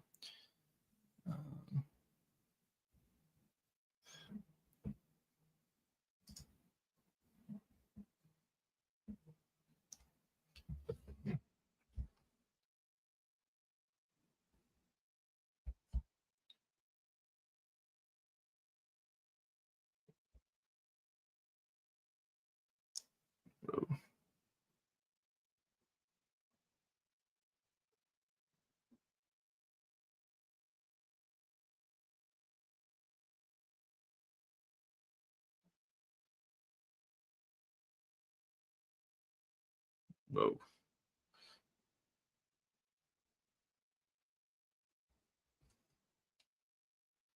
Don't mind. I have a crust for you. Gonna sell something. Yeah, dude. Literally every single person that ever leaves a message on Kick is just trying to sell me something. It's so annoying. But what are you gonna do, boys? What are you gonna do? I'm actually kind of interested. Are props out yet for UFC 319? Let's see. See if there's any good props. I know props for the main event are out. Actually, the line is continuously widening. Drickus is a plus 196 now. So tempting. I didn't take it yet. I'm kind of happy I didn't take it yet. Just keeps widening, but let's see. Let's see if it can keep widening. And same thing with Jared Cannonier. That's good. Cannonier's a plus 158 now. Earlier on in the week, he was like a plus 130 something, 38, plus 140. So definitely widening there. Aaron Pico is closing up. That line is closing a little bit. All right. Let's see. Any props out? Not for prelims. What about main card? All right. Yeah. Props are out for the main card. Let's see. Aaron Pico. Pico by TKO is plus 430.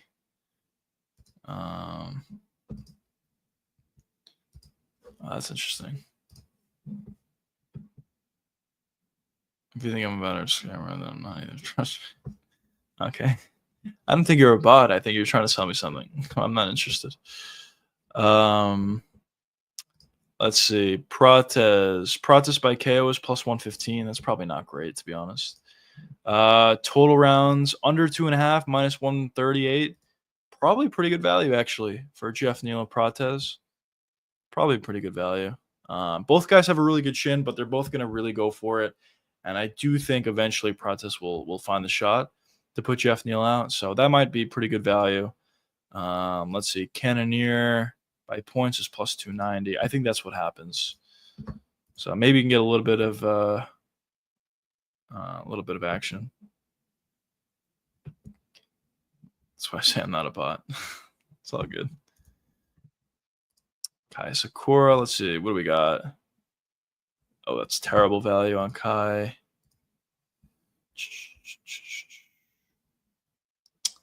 Oh man, yeah, they're showing the card on the live broadcast. Really, really good, really good. Is Jeremy Milshark? Nope, not yet. All right, this is good, boys. This is gonna be good.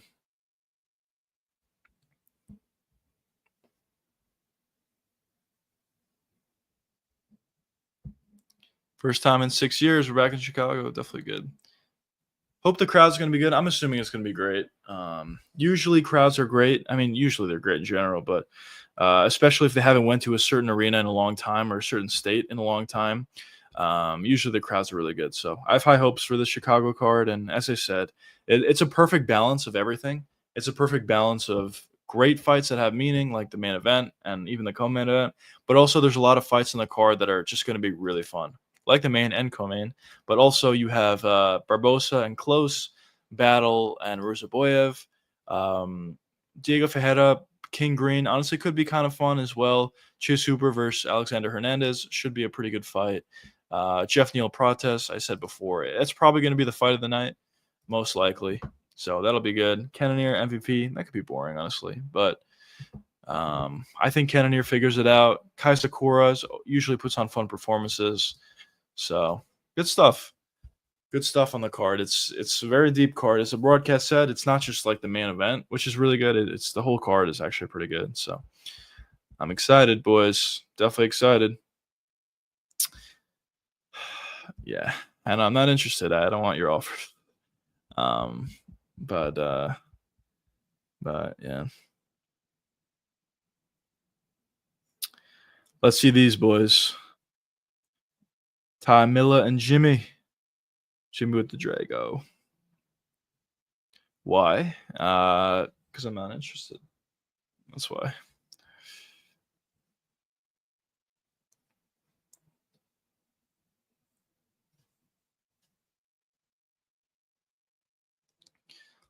Counter opportunities here on this one. Sorry, boys, if this live stream's a little slow. I'm just kind of waiting for just waiting for some of these fights to start. Also, just like not that much news this week, which makes sense. I mean, listen, it's a big fight week. They're not going to put out news to distract you from the fight week, but yeah. All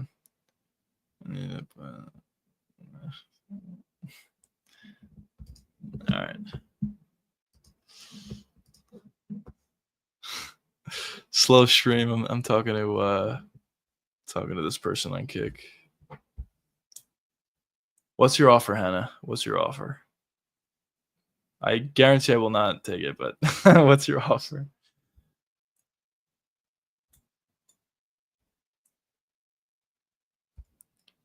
Stream package? What's involved in a stream package?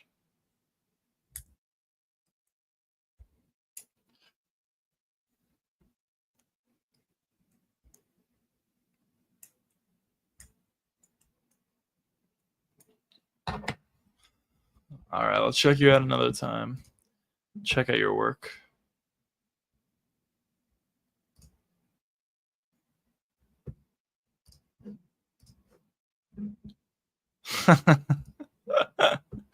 Yes, I agree with this. But yeah, it's annoying. It honestly is annoying, bro, because literally this happens all the time. Like if I say I'm not interested, I'm not interested. Anyways, I don't think the conversion rates are that high of people on stream. But what can you do? It's all from Kick too. Well, whatever. Let's get into this next fight, shall we? Did any of you boys, Joshua, whoever else is in stream, did you guys did you take any plays for this card? I'm actually in New York. I wasn't able to take any bets for this card. Not that I knew anything about the card anyway. I don't think I would have bet on it, but yeah, I personally can't.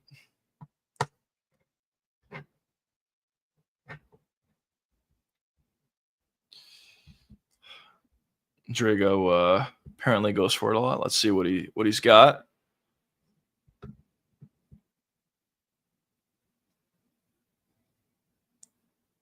That's weird. It's 3-0. Wow. Oh, that's his last. Okay, never mind. It's his last 4 fights.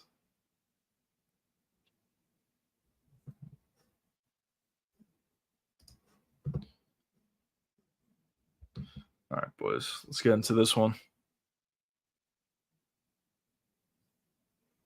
Ah, it's from New York. Look at that.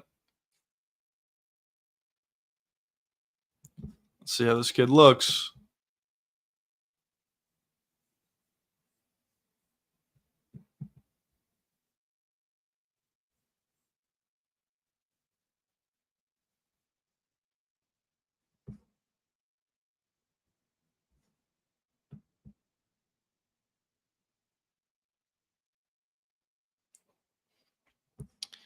Ty Miller's undefeated. Let's see. From Phoenix, Arizona. A lot of good fighters come out of Phoenix, actually. They got a lot of good gyms down there. Um,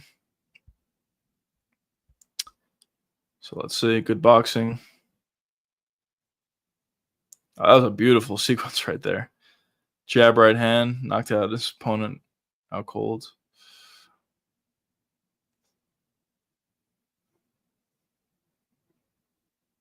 Outside of the last fight, honestly, nobody really went for a contract. So hopefully some of these guys can look for the finish and go for contracts.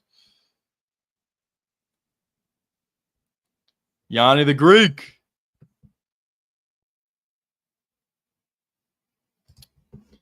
I didn't place any bets tonight.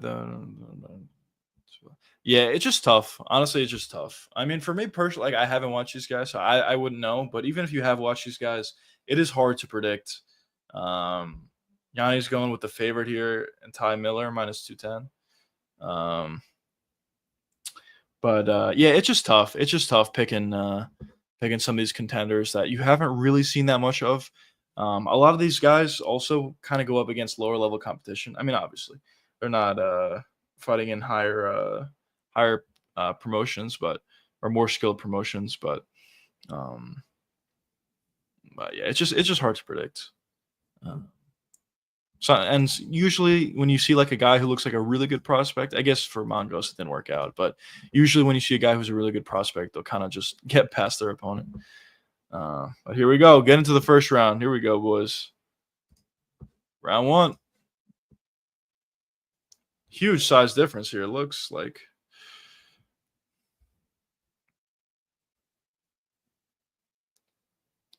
Am I wrong, or does Yanni the Greek always give out terrible bets? Yeah. It does seem like he does. He always gives like ridiculous, like heavy minus money, which I personally don't think is a winning method, especially in something like the Contender Series. Beautiful leg kick for Drago there. But I don't think it's very successful in general, especially for Contender, because as you said, it's so volatile.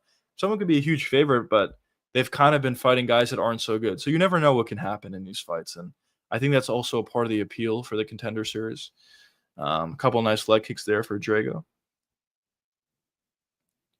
Overhand right gets blocked from Drago. Jab right hand comes up short for Miller. Nice leg kick again. A lot of shots coming up short for Drago with the punches, but the leg kicks are nice thus far. Big size difference, it appears.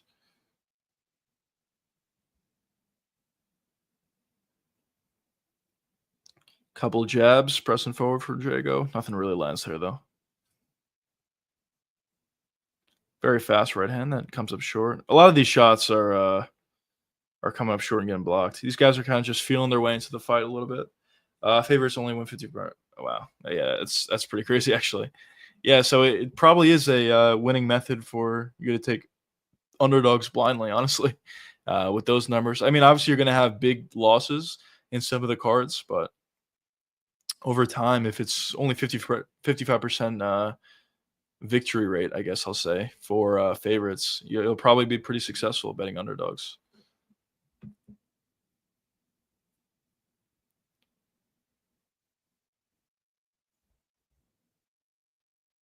Oof. Nice knee for Miller. Drago's trying to get the takedown here in the clinch.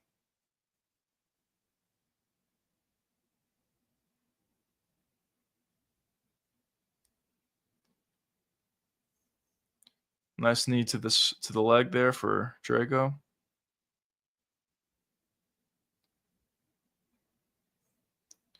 Watch for elbows here on the break. Oh, there's no break. Let's see. Nice knee and a break. Drago has to figure out a way to get past the reach. He's doing good at staying defensively sound so far, but he's coming up short on a lot of his shots here. So kind of just has to get by the reach disadvantage. Nice head kick there, but it was blocked.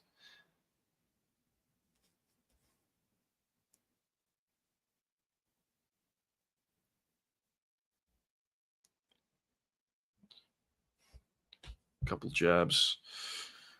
Miller as well is kind of having trouble though. He is on the pressure here, but he's kind of coming up short in a lot of his shots, and he's kind of a lot of his shots are getting blocked. No real damage from either fighter so far, but they are going for it. Oh, nice left hook there from Drago. Oof. Nice right hand left hook from Miller. Both landed a couple big shots there. Now let's see if they can get into this.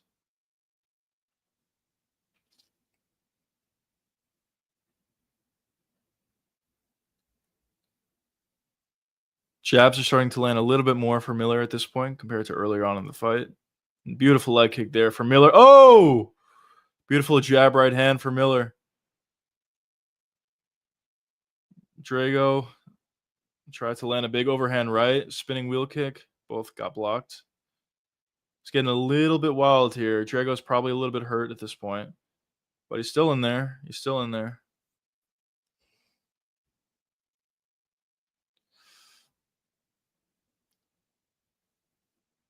Right hand comes up short from Miller. Oh, beautiful three-punch combination. Landing clean on Drago.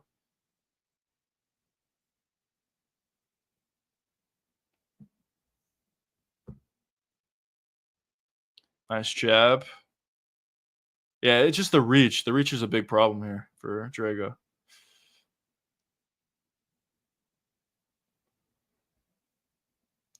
Oof, nice left hook. When Miller puts punches together in combination, he's landing with that second or third shot. So good work from him. He's starting to figure out a little bit. Good jab there. Timing in the blitz. Another good jab. Jabs are landing now. Oh! Big overhand right landed for Drago at the end. Good round. They definitely got into it a little bit more as the fight did progress. I would say Miller won the round, but good fight, or good round, I should say.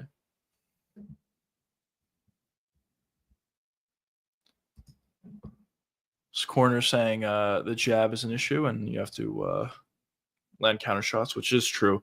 As I said, the size difference is, or the reach disadvantage is a big problem for Drago here. And Miller's kind of starting to figure out the range a little bit better here with some nice jabs. Jabs kind of set everything up, but when Miller puts punches together in combination, he's landing with that last shot. Some of these highlights you could see. A jab, right hand was very nice. And yeah, big overhand right at the very end. Didn't really hurt Miller, but nice shot. Toss up, I go with Miller too, though. Yeah, I think Miller took that. Just kind of landed the cleaner shots, I think.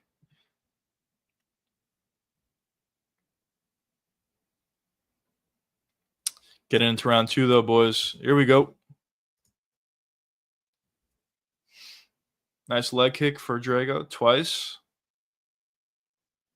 Right to the body, came up a little bit short. Now he's on the pressure. Good jabs, though, for Miller. Good defense there from Drago. Oh, yeah, it's that third punch. When Miller puts punches together in combination, that third punch usually lands clean.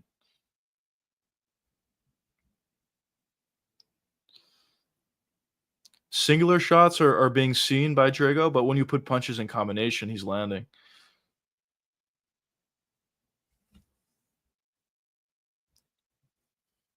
For Drago, he needs to be on the front foot a little bit more. Maybe more leg kicks. It's just hard, as I said. The reach is just hard for him at this point. That was nice. Double jab, overhand right. That's a nice leg kick for Drago. But him backing up like this is not gonna help him out.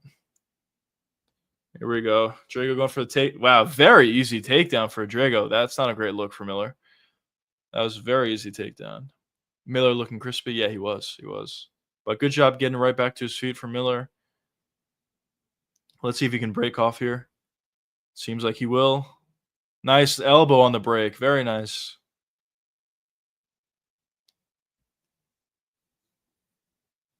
Miller's kind of starting to pick it up here a little bit.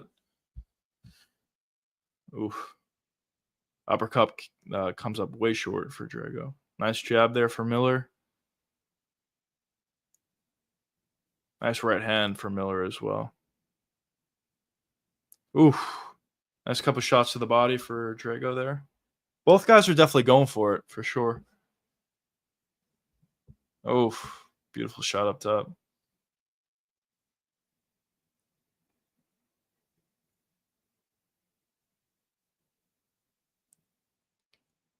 If Drago can move his head off the center line when Miller's throwing some of these shots, maybe you can find a counter shot. But if he's just playing defense when Miller's throwing shots, it's going to be hard to land his own offense.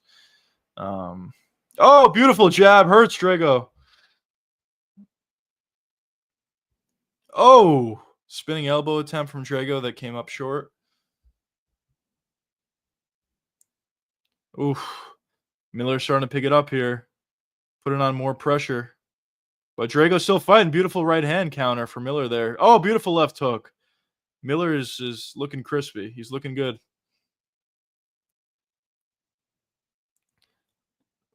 He's utilizing his range very, very well, and he's putting together punches in combination like that very nicely. Beautiful right hand again for Miller. Oh, beautiful jab. Hurt him. Drago's hurt here. The jab is really setting everything up nicely for Miller. Oh, beautiful uppercut. I think Drago's hurt a little bit more than he's showing off here.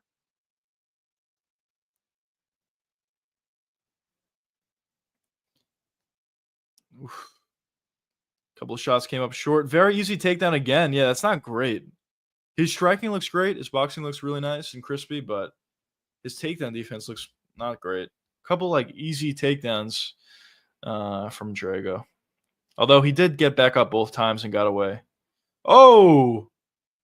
Spinning elbow partially lands. Nice leg kick again from Drago. Oh, nice jab right hand for Drago there. Nice knee. Nice elbow. Drago's showing a really good chin. Kid's tough.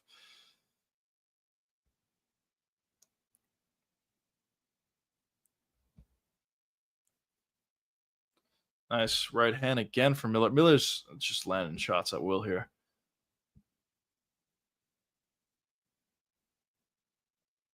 Oof, nice knee up the middle for Miller, of course.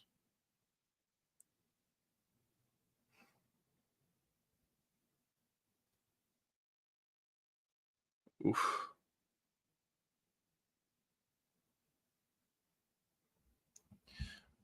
Miller looks good so far for sure. Maybe you would like to see a little bit more volume at times, but for the most part, I think he looks pretty good. His countering is really on point. His jab is really setting everything up, and he looks really good. Nice right hand again. Definitely 2-0 Miller there. Good performance so far for sure. Surgical performance thus far. Yeah, just good. Really, really good performance. Doing good work. Kind of just outworking and just being more skillful than Drago in this one. Range is certainly a factor, a pretty big factor actually, but the boxing ability, the difference in boxing ability between the two guys is huge, for sure. Here we go. Another guy in kick trying to sell something. Can I get anyone in my kick chat that has any interest in my streams at all? Not just selling things. But yeah, nice elbows on the break. Drago's a dog. Miller needs to go to the body. Yeah, I agree with you. Yeah, usually when you got guys that are able to take so many shots up top, usually you would like to see them go to the body. But we'll see. Yeah, when you got nothing to lose, that's a good point. He's probably gonna go all out. Start of round 3, here we go. Drago's gotta just go all out here. Try to find a finish.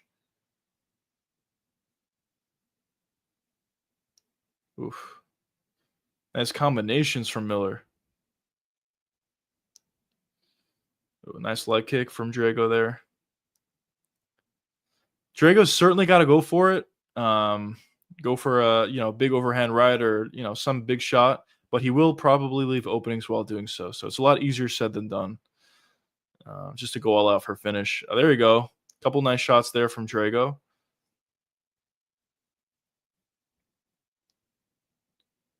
Nice jab, right hand to the body for Drago.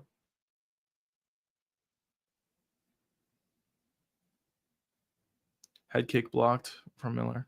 Oh, beautiful uppercut there from Miller. Just good stuff. Good feel for striking on top of the skill. Oh, beautiful. Dropped him, I think, or maybe just fell. Beautiful jab though from Miller.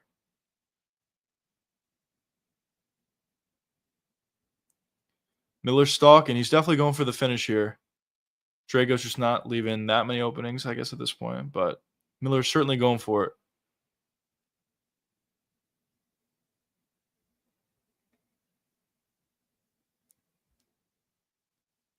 Yeah, maybe more body shots from Miller would help him out. Maybe open up the head a little bit more. But his countering's been looking nice, and his jab is kind of setting everything up. Looking good so far, I would say, for Miller.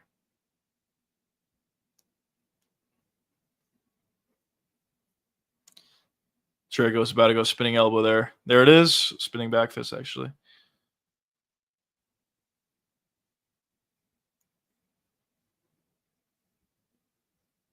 Oh, beautiful right hand. Drago's just eating all this. Body shots would certainly help out. Maybe a stabbing front kick from Miller will help him out, especially with the longer reach and just being the taller guy in general.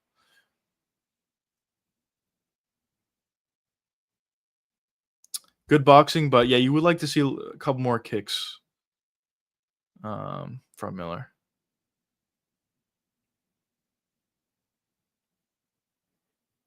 Nice jab again.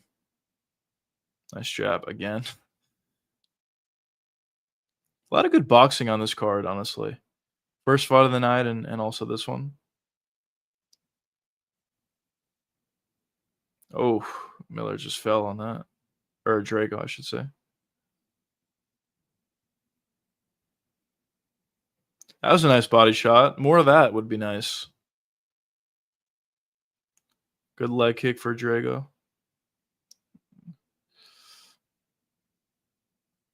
Oof. Oof. Drago went for a flying knee there. Came up short.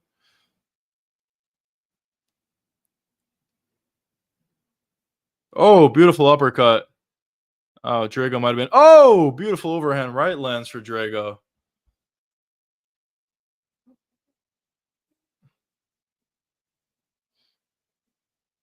Oof. Oh. Oh, Drago. It's just. Oh, wow. Drago's taking a lot of shots, not really looking to defend anything. A lot of big shots for Miller here. Drago just with hands down, but actually busted Miller up there.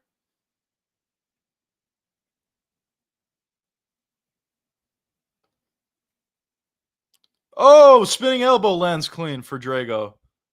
Nice shot to the body there.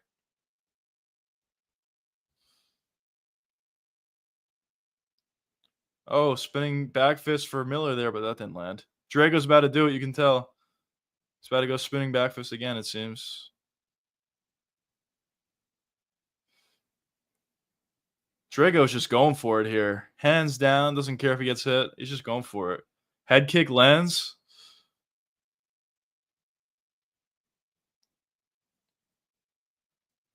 Every time Drago dips, Miller has a really nice uppercut to meet it. Drago's really tired at this point, though. Last 15 seconds or so.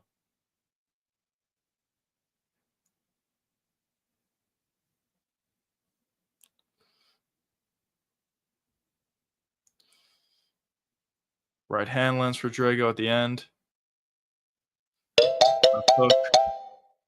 Yeah, definitely a Miller victory of the fight, but good performance at the very end. Good fight, good fight. Drago really went for it at the end there. Um, Not an amazing fight, but I would say good fight. Good fight for sure. Pretty surgical performance. You boys think Miller's going to get a contract after that performance? Obviously, no finish, but he did show some pretty good boxing.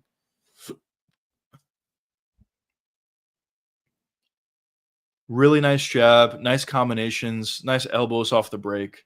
One critique I would say for Miller, though, is I would like to see him throw some more kicks. I think a teep kick up the middle would be very beneficial for his frame.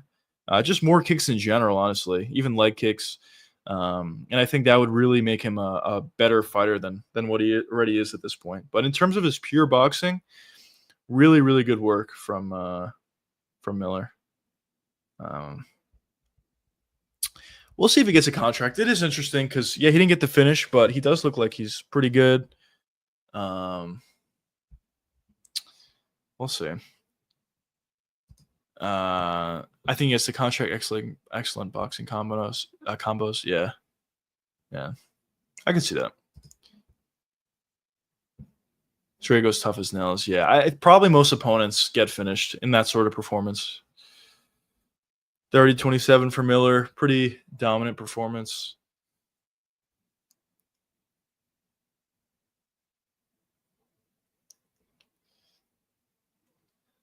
6-0. We'll see if he gets his contract at the end of it.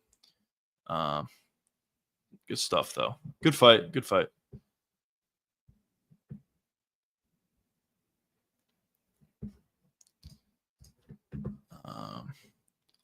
See, now we got the main event.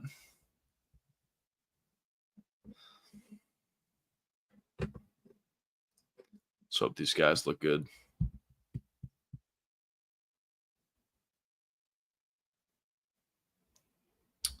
Going up to Dana, trying to get that contract.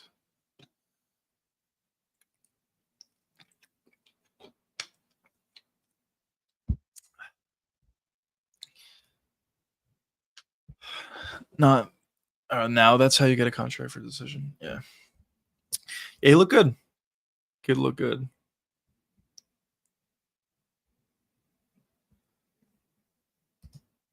Jago should absolutely move down to lightweight if he can. He could. Yeah, yeah. It looked like a significant size difference, not just in terms of the height, but also the reach. Miller was just so much bigger in there, to be honest.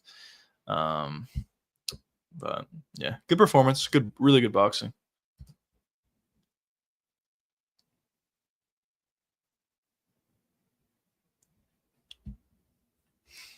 Two-time Golden Gloves winner. Definitely did look like that in that performance. Really good boxing. As I said, one just subtle critique I would have for his game is probably more kicks. Teep kicks would be nice, but outside of that, good work. Good work.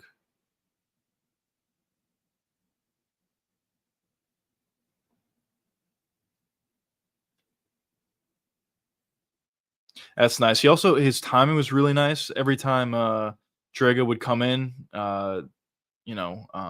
what's his face? Miller would meet him with a beautiful jab or a beautiful right hand, stunning him a couple times. So just good work, good boxing. It's really aesthetically pleasing watching good boxers out there. I'm not saying this guy's in the level of some of the other guys, but when you watch a Peter Yan box out there or JDM box out there or I don't know, whoever else box out there, even Max Holloway, it's just very aesthetically pleasing. So the more boxers we can get in the UFC that are actually really good, it's always entertaining to see. Of course, you have to add kicks. Of course, you have to have takedown defense. But it's always fun to watch that sort of style. Also, I guess one other critique I would have for Miller is he got taken down pretty easily a couple times, and he was significantly bigger than his opponent, than Drago in this fight. So going forward into the UFC against guys that are similar size to Miller, and also guys that have more of a wrestling background, that's definitely something you'd have to worry about.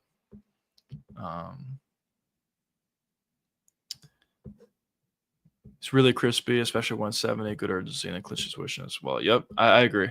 Yeah, look good. Look good.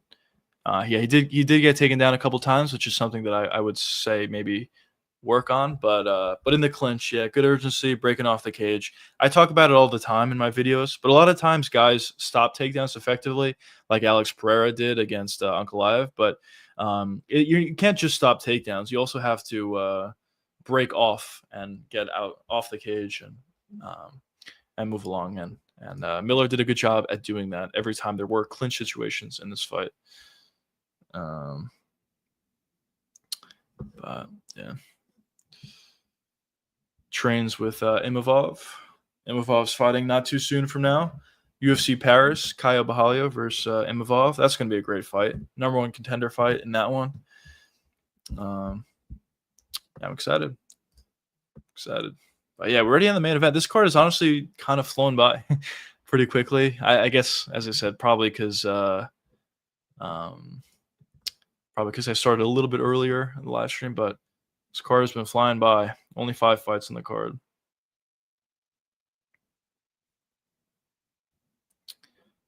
Here we go, boys. Power ranking time. I think number one is pretty obvious, but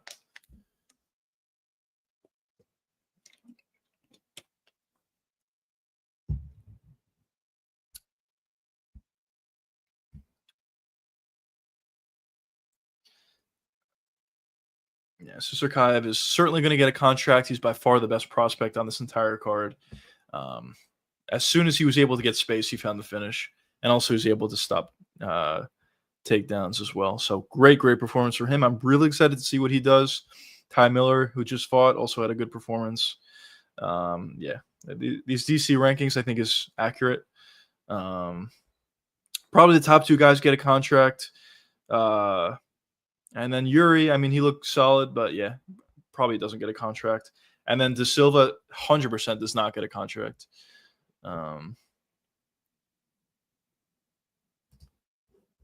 I like the pace of the Contender Series, usually back-to-back fights. Yeah, I like that as well. Honestly, the UFC in general does a good job at that, just putting fights back-to-back to back-to-back. The pacing of the UFC is usually really good. I mean, sometimes I guess they could be a little bit slow at times, but for the most part, their pacing is really good. That's definitely something that I like about the UFC. And the Contender Series' pacing is probably even better than normal UFC cards, so that's always good. Whenever I go and watch a boxing fight and watch that, the pacing of that, it's just ridiculous when they have their like BS performances, when they just wait so long in between fights. It's really annoying to watch. So going back to the UFC after watching a boxing card really makes you appreciate the pacing of the UFC, of how quickly they have fights go back to back to back to back to back. And yeah, it's good stuff for sure from the UFC. I do think the pacing is a big reason for why they're as successful as they are. Obviously, there's more important reasons, but that's a part of it. Here we go. At the main event coming up here, boys.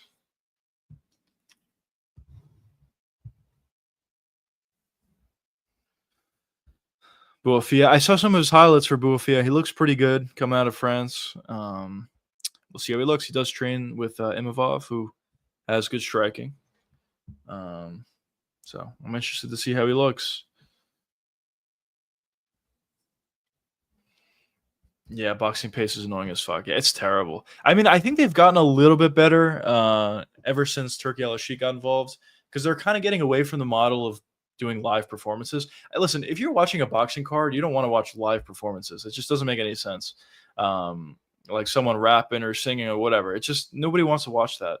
We want to watch fights. You come, you don't, I don't watch a comedy movie to watch, I don't know, something else like cooking or whatever, It doesn't make any sense to have live performances for a boxing fight. And they are getting away from it a little bit, which is good. But still, the pacing is just nowhere near what the UFC is able to do. And actually, that's a reason for why I'm not a big fan of the PFL, on top of other reasons. But the PFL's pacing is also not really good. There's just a lot of dead time for the PFL, where they kind of just have like some random stuff come up on screen, and it's just dead time. Like nothing's happening on the broadcast, which is a little annoying. So I think their pacing is not great either. So yeah, I mean, listen, everybody can always improve, including the UFC, but I think their pacing is really good.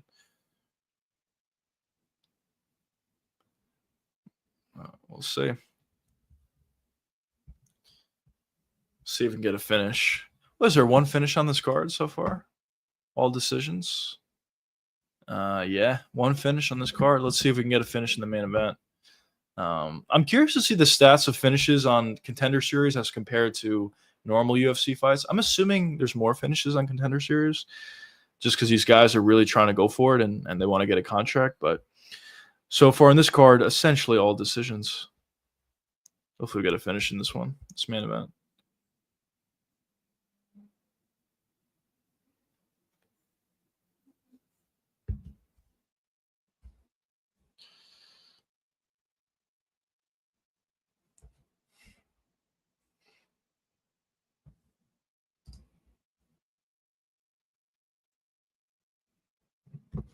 See how this kid looks. His highlights look pretty good, but highlights don't really tell you that much.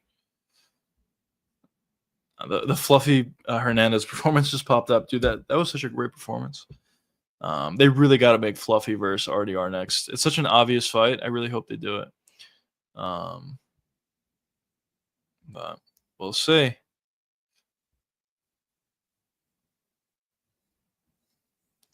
Yeah, Miller's gonna earn a contract, I think. Dana White said to Susar Kayev that he saved his Tuesday, so he's getting a contract.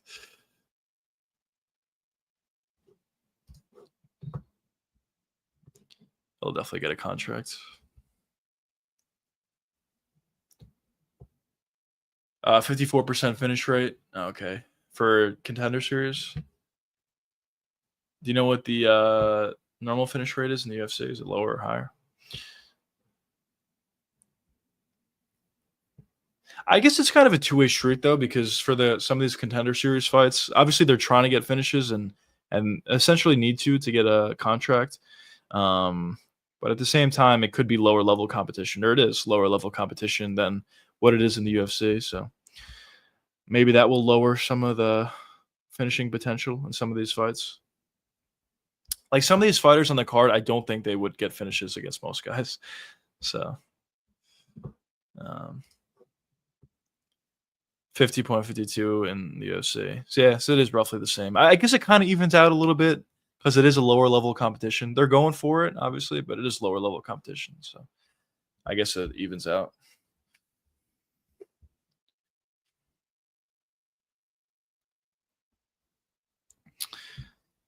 Finished all 7 of his wins. Let's see how our boy Santana does here.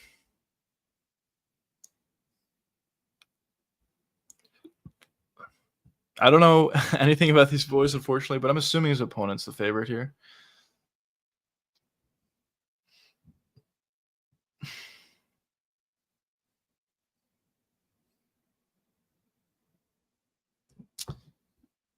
But let's see. Hopefully this fight is a good one. We'll see who gets contracts. I think we basically know. Maybe hopefully one of these guys in the main event put on a good performance to get a contract, but yeah. Cards flying by. Derek Lewis in the octagon. There we go.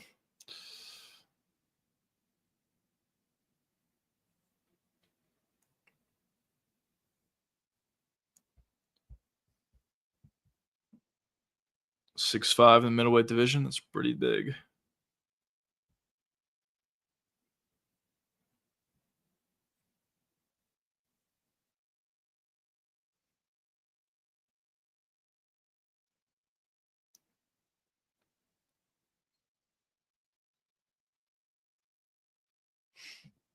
Trains with Cyril Gane as well. That's good. Good training partners.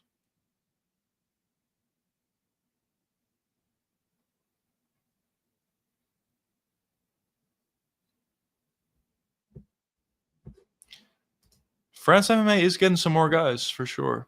There is more guys and some contenders. Mavov is probably the best at this point. Would you say Cyril Gane maybe is the best fighter out of France at this point? Maybe. It's either him or Mavov. We'll see how BSD does in his fight also in Paris. I think he could be good. Yanni the Greek again going with the favorite for the fifth time out of 5 fights. Um, we'll see.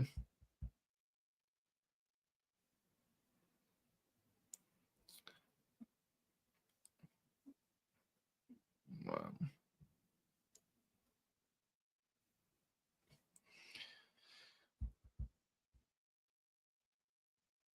Fia ITD at plus 105. All right, all right. All right, let's get into this one, boys. Last fight of the night.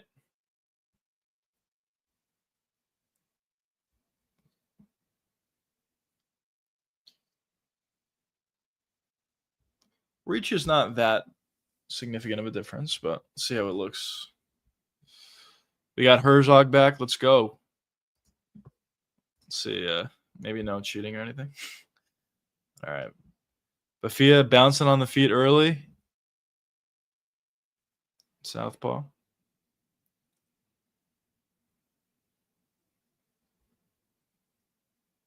Oof. Head kick. Oh, beautiful knee from Santana there. Yeah, very quick. Bafia looks like he's very, very fast. But beautiful knee on the break by Santana there to the body.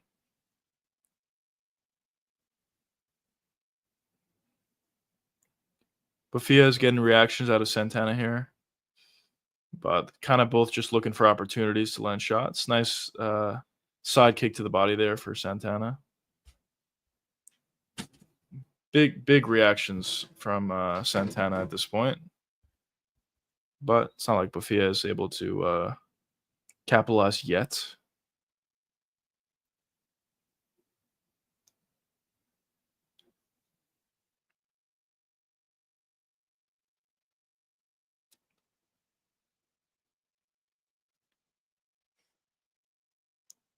Both guys kind of just feeling their way through this fight so far. Nice front kick to the body for Santana there. Really good pressure from Bafia, just looking for an opportunity to land a big shot here.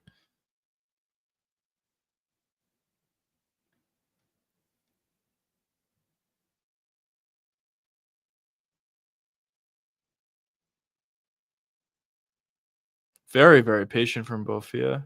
Huge overhand there. Comes up short for Santana. Nice leg kick. That might have been checked by Santana. Couple stand switches to give different looks here. Oh, beautiful jab from Bofia. Gets out of the way of the counter shot. Oh! Oh, nice left hand. Oh, head kick.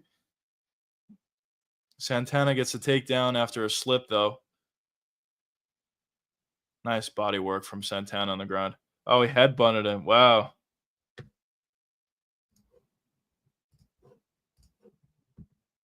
Oh, man. Santana headbutted him on the ground. Oh, man. Oh, man. That was not smart. He was in a good position there as well. I hope Boafia is fine, but yeah, that's not great. I mean, that seemed like it's got to be on purpose there.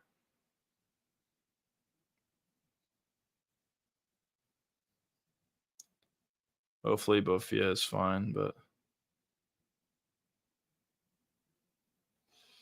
what the fuck? What a cheater! Yeah, that was not great. They're Brazilian. What the fuck? Yeah, I don't know. It was weird. He had a good position too. He just headbutts. I don't know what the fuck that was. Hopefully, Boafia is okay and we can continue, but does look like he's kind of hurt here. But he's got 5 minutes, which to recover. That's weird. I haven't seen that ever. I mean, I've seen headbutts before, but not like that blatant. That was weird. Just a weird. I don't know. That was weird.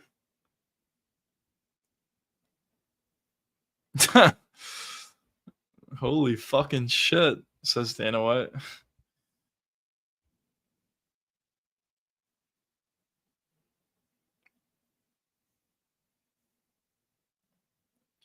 He's got a lot of time to recover, Bofia, but it's a legal headbutt. What can you do?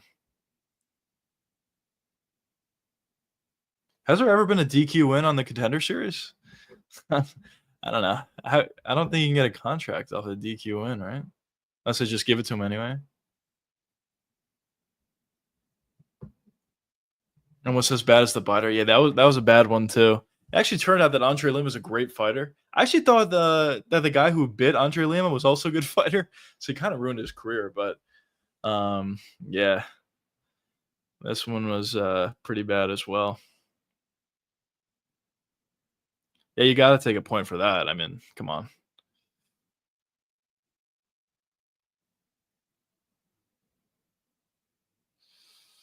Yeah, they're gonna take a point. It seems like Bofia might be okay. I don't know. I don't know what to say about that. That was weird, bro. I haven't seen something like that. I guess since the biter incident against Andre Lima, but yeah, I don't know. That was weird. All right, we're gonna get back into this. Here we go. Time's good, by the way, chat. Bofia's on the gas again here. Let's see if he gets a little more aggressive after that headbutt. Oh, nice right hand from Santana, though. Overhand right comes up short from Santana. Head kick comes up short for Santana.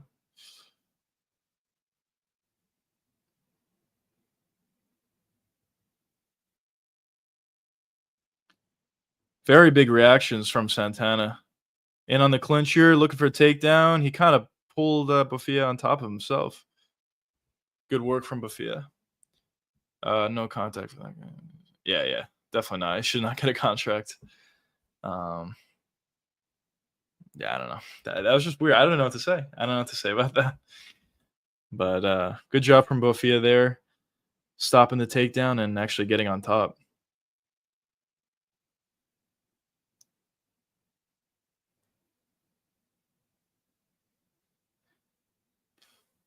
That was weird because that sort of that not only could lose him a contract, but that could also lose him the fight. He wasn't in a good spot. Couple elbows up top for Bofia. Some good work on the ground.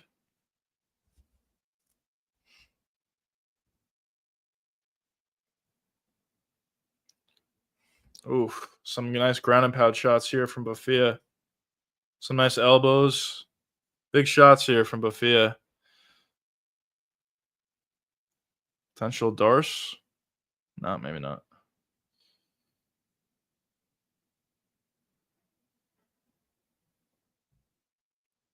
Bofia's on the neck. Is he going for a Darce? I can't tell. I don't think so.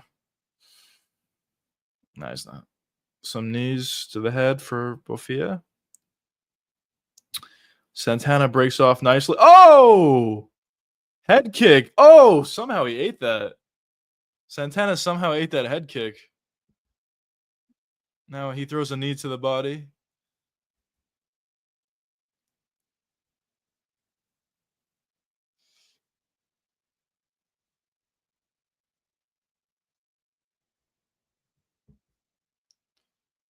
Nice knee up the body, up the middle for Santana. So first round, I mean, obviously Bofia won, especially with the point deduction there. But it doesn't seem like Santana's the type of fighter that goes for a decision. Honestly, neither one of these guys doesn't really seem like it. That head kick at the end, I don't know how Santana just ate that. Not only did he eat that, he wasn't affected at all. Didn't seem like. Maybe it didn't land as clean as it looked live, but it looked like it landed flush.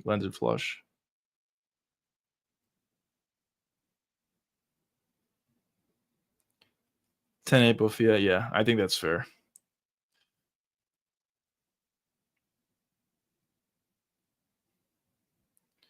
10-8, my glorious French friends. Yeah, it's got to be a 10-8 with the point deduction. Oh yeah, that head kick landed clean. It just didn't hurt him at all. And that was the first one. Ooh, that was the second one.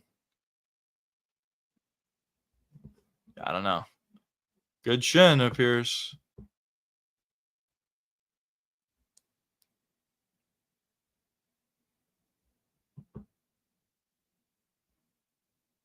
Here we go, round 2, boys.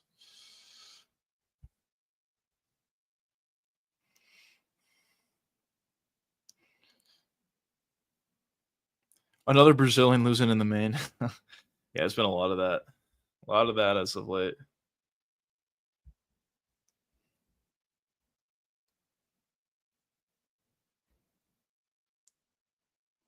A lot of measuring from Boafia, looking for the perfect shot. Santana at the same time is trying to pressure Boafia and land some big shots of his own. Both guys kind of just waiting for the other guy to throw, honestly. Um, just feeling their way through it. Oh! Both threw straights at the same time. Missed. Both of them did.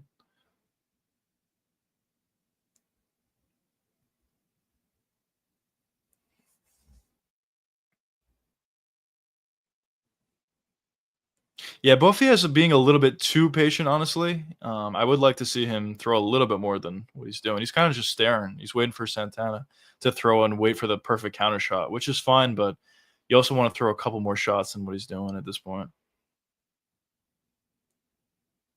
Nice leg kick there for Boafia. Nice jab from Boafia as well.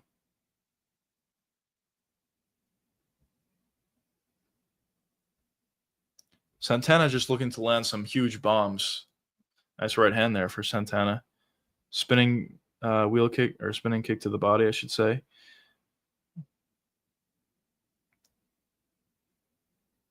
Oof. Nice right hand and then left hook behind it for Santana lands.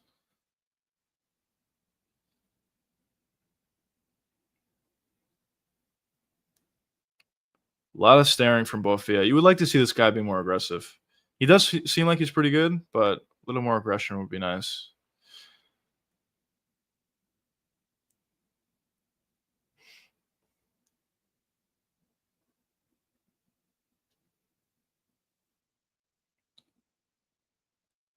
Santana switching stances here, trying to find an opening.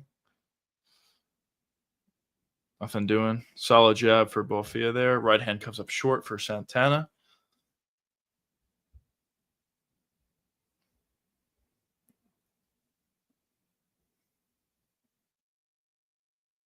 Yeah, the timing's off for both of these guys. Even the distance is a little bit off for both of these guys. Just coming up short on most of their shots.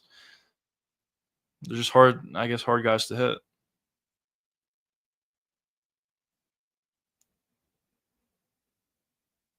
I think both of these guys would benefit from more volume.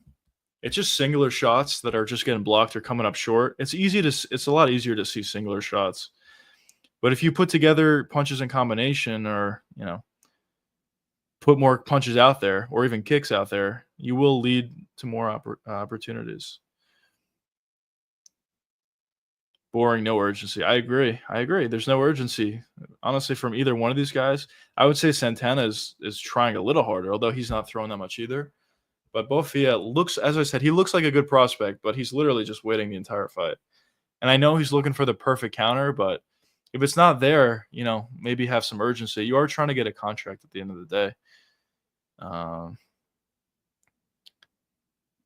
But we'll see.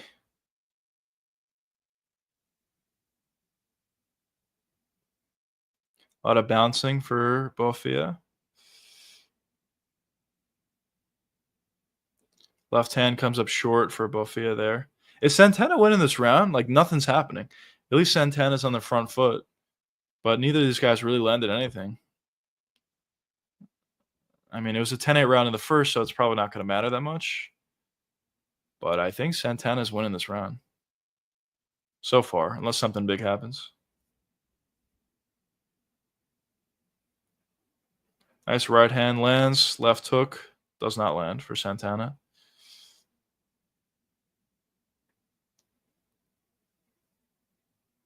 Nice jab for Boafia there.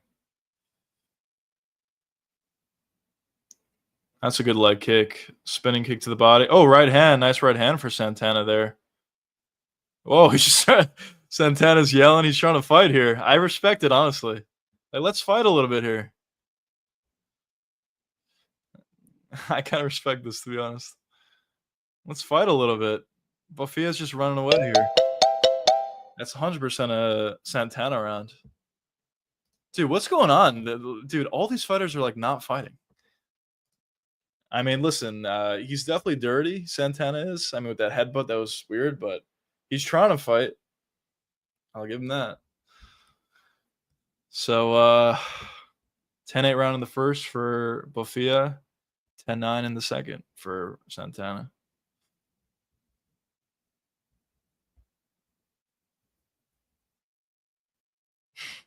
We might get a draw here, honestly, if Bofia does nothing in the third round. Has there ever been a draw before on a Contender? Santana took that round, unfortunately. Yeah, well, he was going for it. I mean, Bofia is literally doing nothing. This is like a weird ass performance. Um, I don't know what the fuck's going on, but he is dirty. I'm not trying to say Batista. I'm not trying to say that he's not a dirty fighter, but at least he's going for it.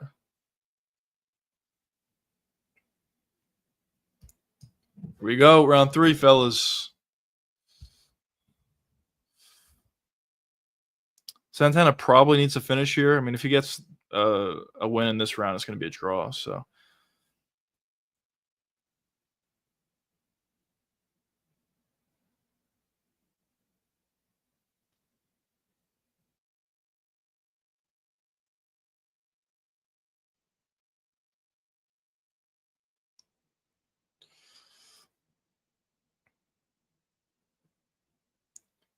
seems like Santana wants to be aggressive, but he's just hesitant. And then for Bofia, as I said, he's just looking for the perfect counter shot the entire fight. Which is honestly a little like frustrating to watch when guys do this sometimes.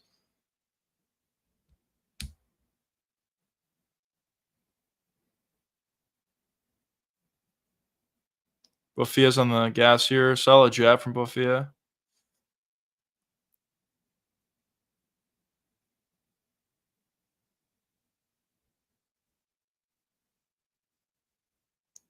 Nice leg kick for Santana there.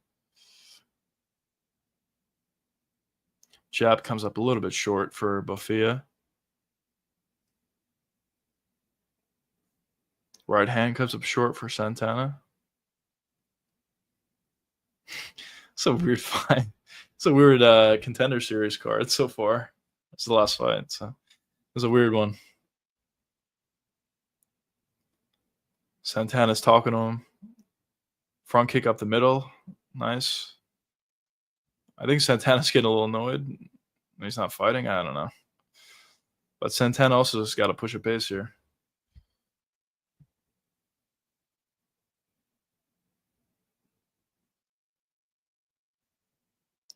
Oof. Nice front kick up the body. Beat Joe Pfeiffer. Yeah. Yeah. You got to go for it here. I mean, I don't understand the mindset. I get it. They don't want to lose. I completely get it. And obviously, I'm not in there. And it's a lot easier said than done. But you're not going to, even if Bofia somehow finds a win here, he's not going to get a contract fighting like this. And who's he going to beat in the UFC fighting? I mean, maybe there's some guys, but you're not going to beat many guys fighting like this. Keep fighting. Bofia said it was an eye poke, but Herzog didn't see it.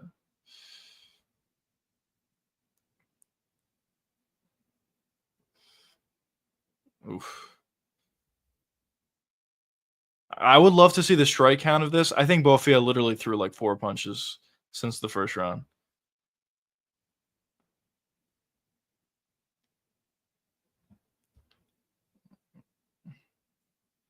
Yeah, Santana's also got to throw. He's yelling or whatever, but he does have to throw.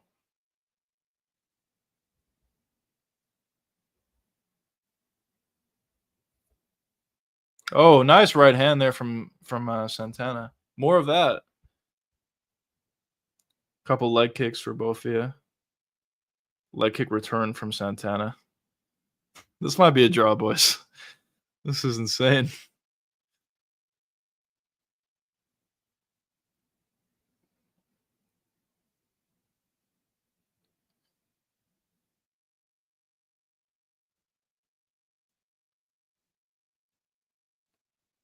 $67 total strikes for Bofia. That's more than I thought, honestly. That was a decent jab for both of you.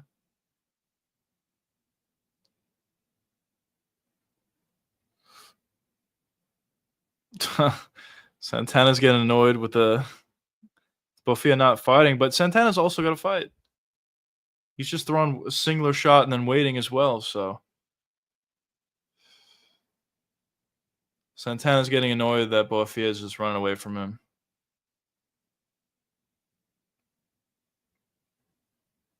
Nice leg kick from Santana there. Is it crazy? I'm kind of rooting for Santana here. Oh man, he's clearly a dirty fighter, but it's annoying that Bofia is like not going for it at all, bro. This is insane.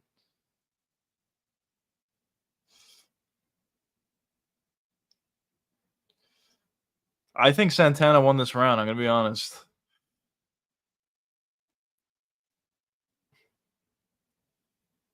He's grabbing the glove. Nah, he's grabbing the glove.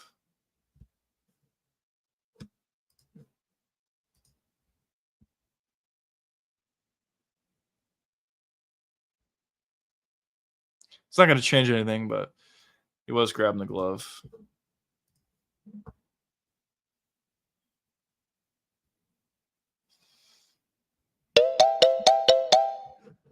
What a terrible fight, man. Both guys should never be on the Contender ever again. To be honest, that was terrible, man. It's just terrible. The whole card was not great. Outside of one fight, two fights maybe. Only two fighters show up. Yeah, I agree. This was bad, man. This was really, really bad. And honestly, I think maybe I'm too hard on him, whatever. I think Boafia's performance is the worst out of anybody else. Just because it felt like he could do something, but he just didn't throw at all. And some of these other performances that didn't turn out to be that good, at least they were like kind of trying to throw a little bit, but Boafia like literally threw nothing. I guess him and De Silva also kind of did the same thing, threw nothing, but yeah, I don't know. Draw, yeah, it's got to be a draw.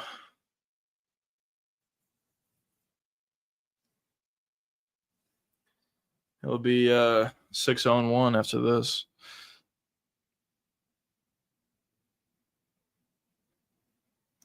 It does feel like Bofia has a lot of potential. I think that's a part of the reason why this performance is really annoying.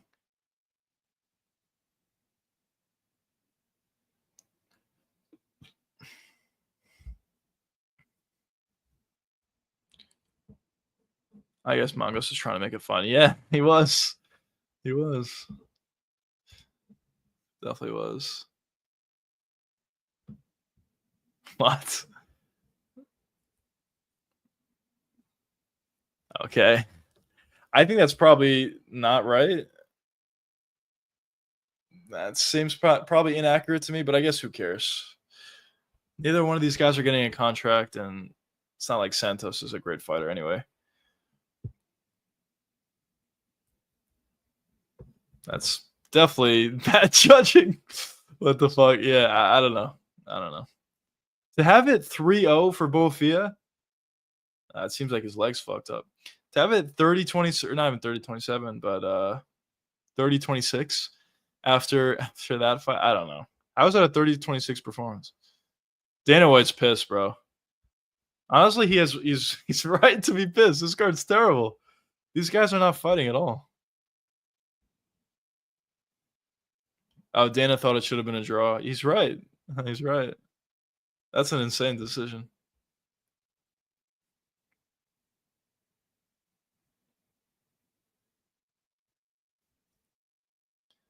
G-Rod's there.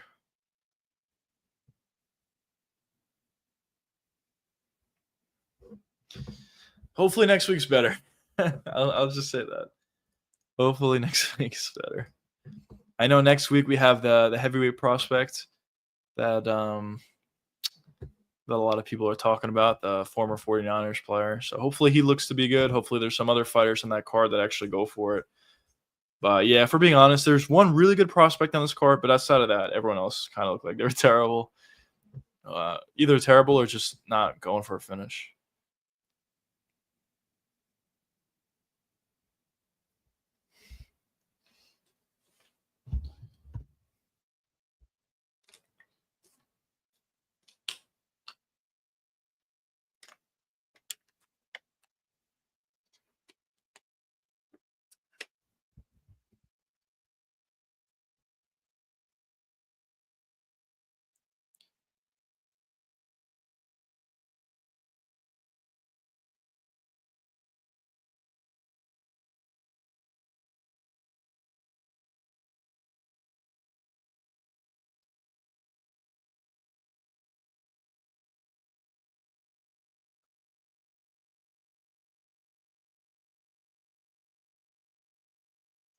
Pofia says the headbutt was a part of the performance, but also he's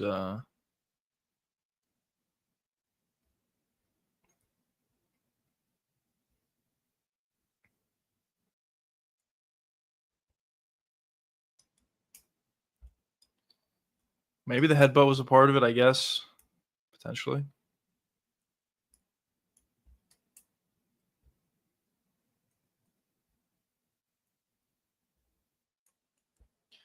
Pofia says he's a warrior. He wanted to continue fighting after the headbutt.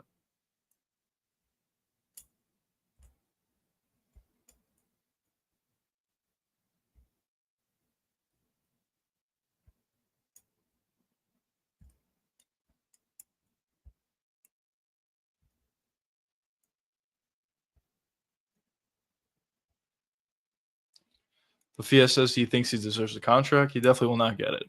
But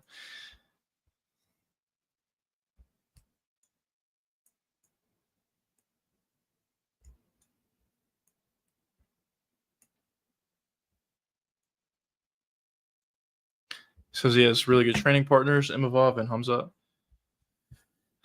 I'm not saying this guy can't get better. It does feel like he could be good actually. It just I wasn't thrilled with the performance. But here we go. We'll see who gets a contract here, and we'll wrap it up. I'm assuming only two guys are gonna get it.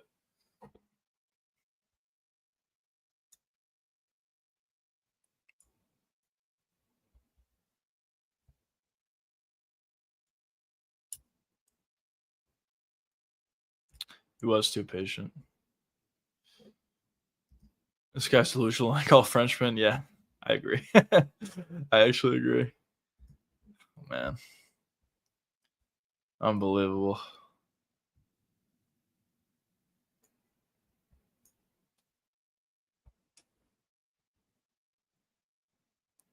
It is just so weird. I mean, they're talking about the commentary team, and it's true.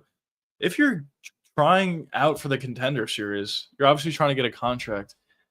Some of these performances that we saw on this card, it just makes no sense to me at all. Why even bother trying to get a contract? You're never going to get a contract fighting the way a lot of these guys fought. You might as well just fight in the regional scenes and fight worse or lower level competition. It just doesn't make sense to me. I don't know. Let's see who got the contract. I think it's going to be pretty obvious, but let's see.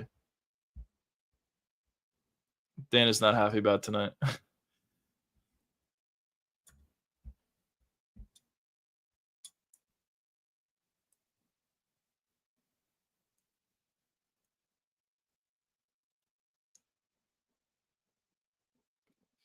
Yuri does not get the contract as we expected.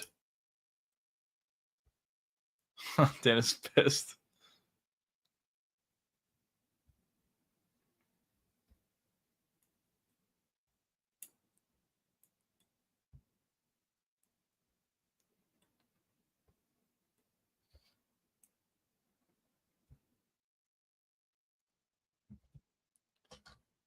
The Silva does not get it either, obviously.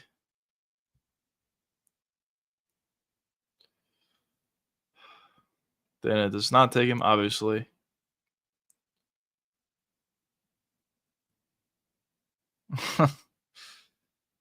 Skipping him going to tie. How much do you think they pay for the Contender Series? I don't know. You think it's 10-10? I mean, 10-10 is so low. I know it's a UFC number, but maybe 10-10 or maybe 5-5. Maybe I would assume probably one of those. Ty Miller gets a contract.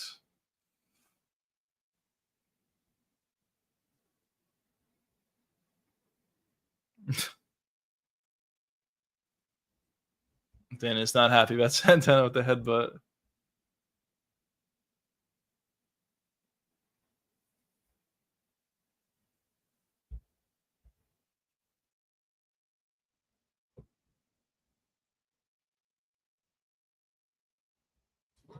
Dan is not happy about this card. I mean, nor should he be.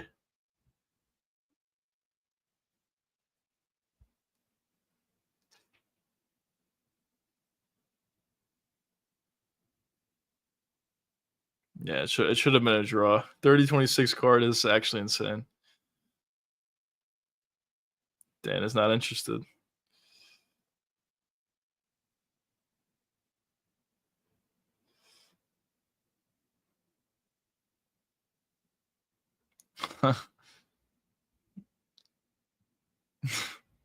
It's the only fighter that actually tried to fight, found a finish. He looks really good.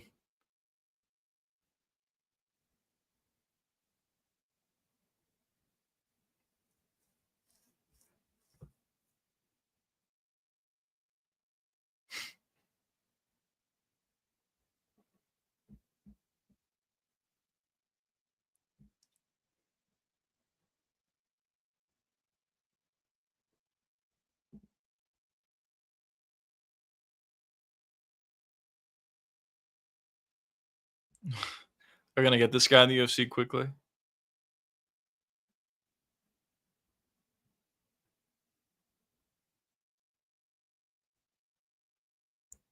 Dan is thrilled.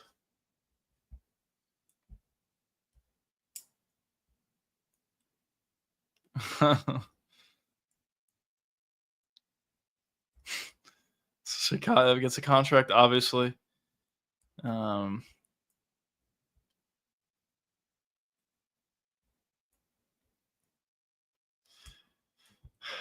no Joe Pfeiffer's tonight. Well, I guess Susakaev was one Joe Pfeiffer tonight.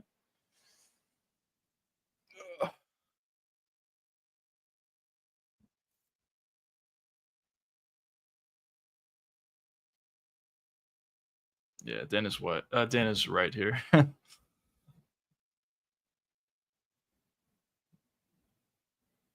That's what I was saying before. If you're gonna come out and fight like this, you might as well just fight on the regional scenes, fight at some shitty fighter, and get a victory that way. If you're gonna fight the way some of these guys fought today, it's just there's no point of joining the Contender Series. Maybe do they make more money in the Contender Series than they would make on the regionals? I mean, I guess so, probably. But it's not life changing money or anything like that. You might as well just get more wins over there and I don't know. I don't really think it makes much sense to even try to be on the Contender Series. Dana was pissed. Yeah, he should be. He should be. There's really only one guy that really put on an amazing performance. Two contracts in total. Um, but yeah, I don't know. Not a great card overall. Um, but there it is, boys. That's the first week of the Contender Series in the books. Not a great performance from most of these guys. We got a couple guys joining the UFC though. We'll see how they do, and I'm interested to see how they do for sure. But anyways, that's the card, fellas. I think we're gonna put a bow on this one. Thanks everybody for joining the stream. I know it's a little bit of a slower stream than usual, but it's all good. We'll be back tomorrow, 8 p.m. Eastern time, for our normal live stream, and we'll talk about Fight Week. It is still Fight Week for UFC 319, Dricus and Hamza, so that'll be fun. Anyways, boys, I'll see you tomorrow. Thanks everybody for joining the stream.